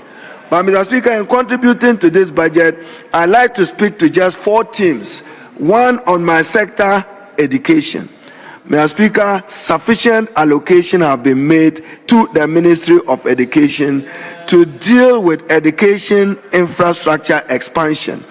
Paragraph 462, Mr. Speaker, an amount of 33.3 billion allocated to the Ministry of Education for 2026, 4.2 billion of it, Mr. Speaker, is to implement the free senior high school introduced by the previous government and to expand it. Mr. Speaker, what they failed to do between 2018 and 2024 was expanding infrastructure to accommodate the increases in numbers in those free senior high schools. That President Mahama will fix, and he will fix it with the conversion of at least 30 category C schools to B and 10 category B schools to A, and expand the infrastructure in a number of category A schools across the country. We will be guided by equity in the determination of those initiatives. Mr. Speaker, this year, 537 million have been allocated for no fee stress policy. Mr. Speaker, the most impactful initiative of President Mahama, reaching out to young people who otherwise could have not had the opportunity to taste higher education because of poverty or the inability of their parents to do so. And Mr. Speaker, even members of parliament must be those who first should commend the president, because this 537 million would have come back to members of parliament paying those fees on behalf of those first year students who are unable to do it. President Mahama is absorbing it with 537 million. Significant number of tertiary students benefited from it, including persons with disability, who for the first time have been given 25 million for free tertiary education. Mr. Speaker, a while ago, a colleague of mine debated on sanitary pads, but what he failed to appreciate is that there is evidence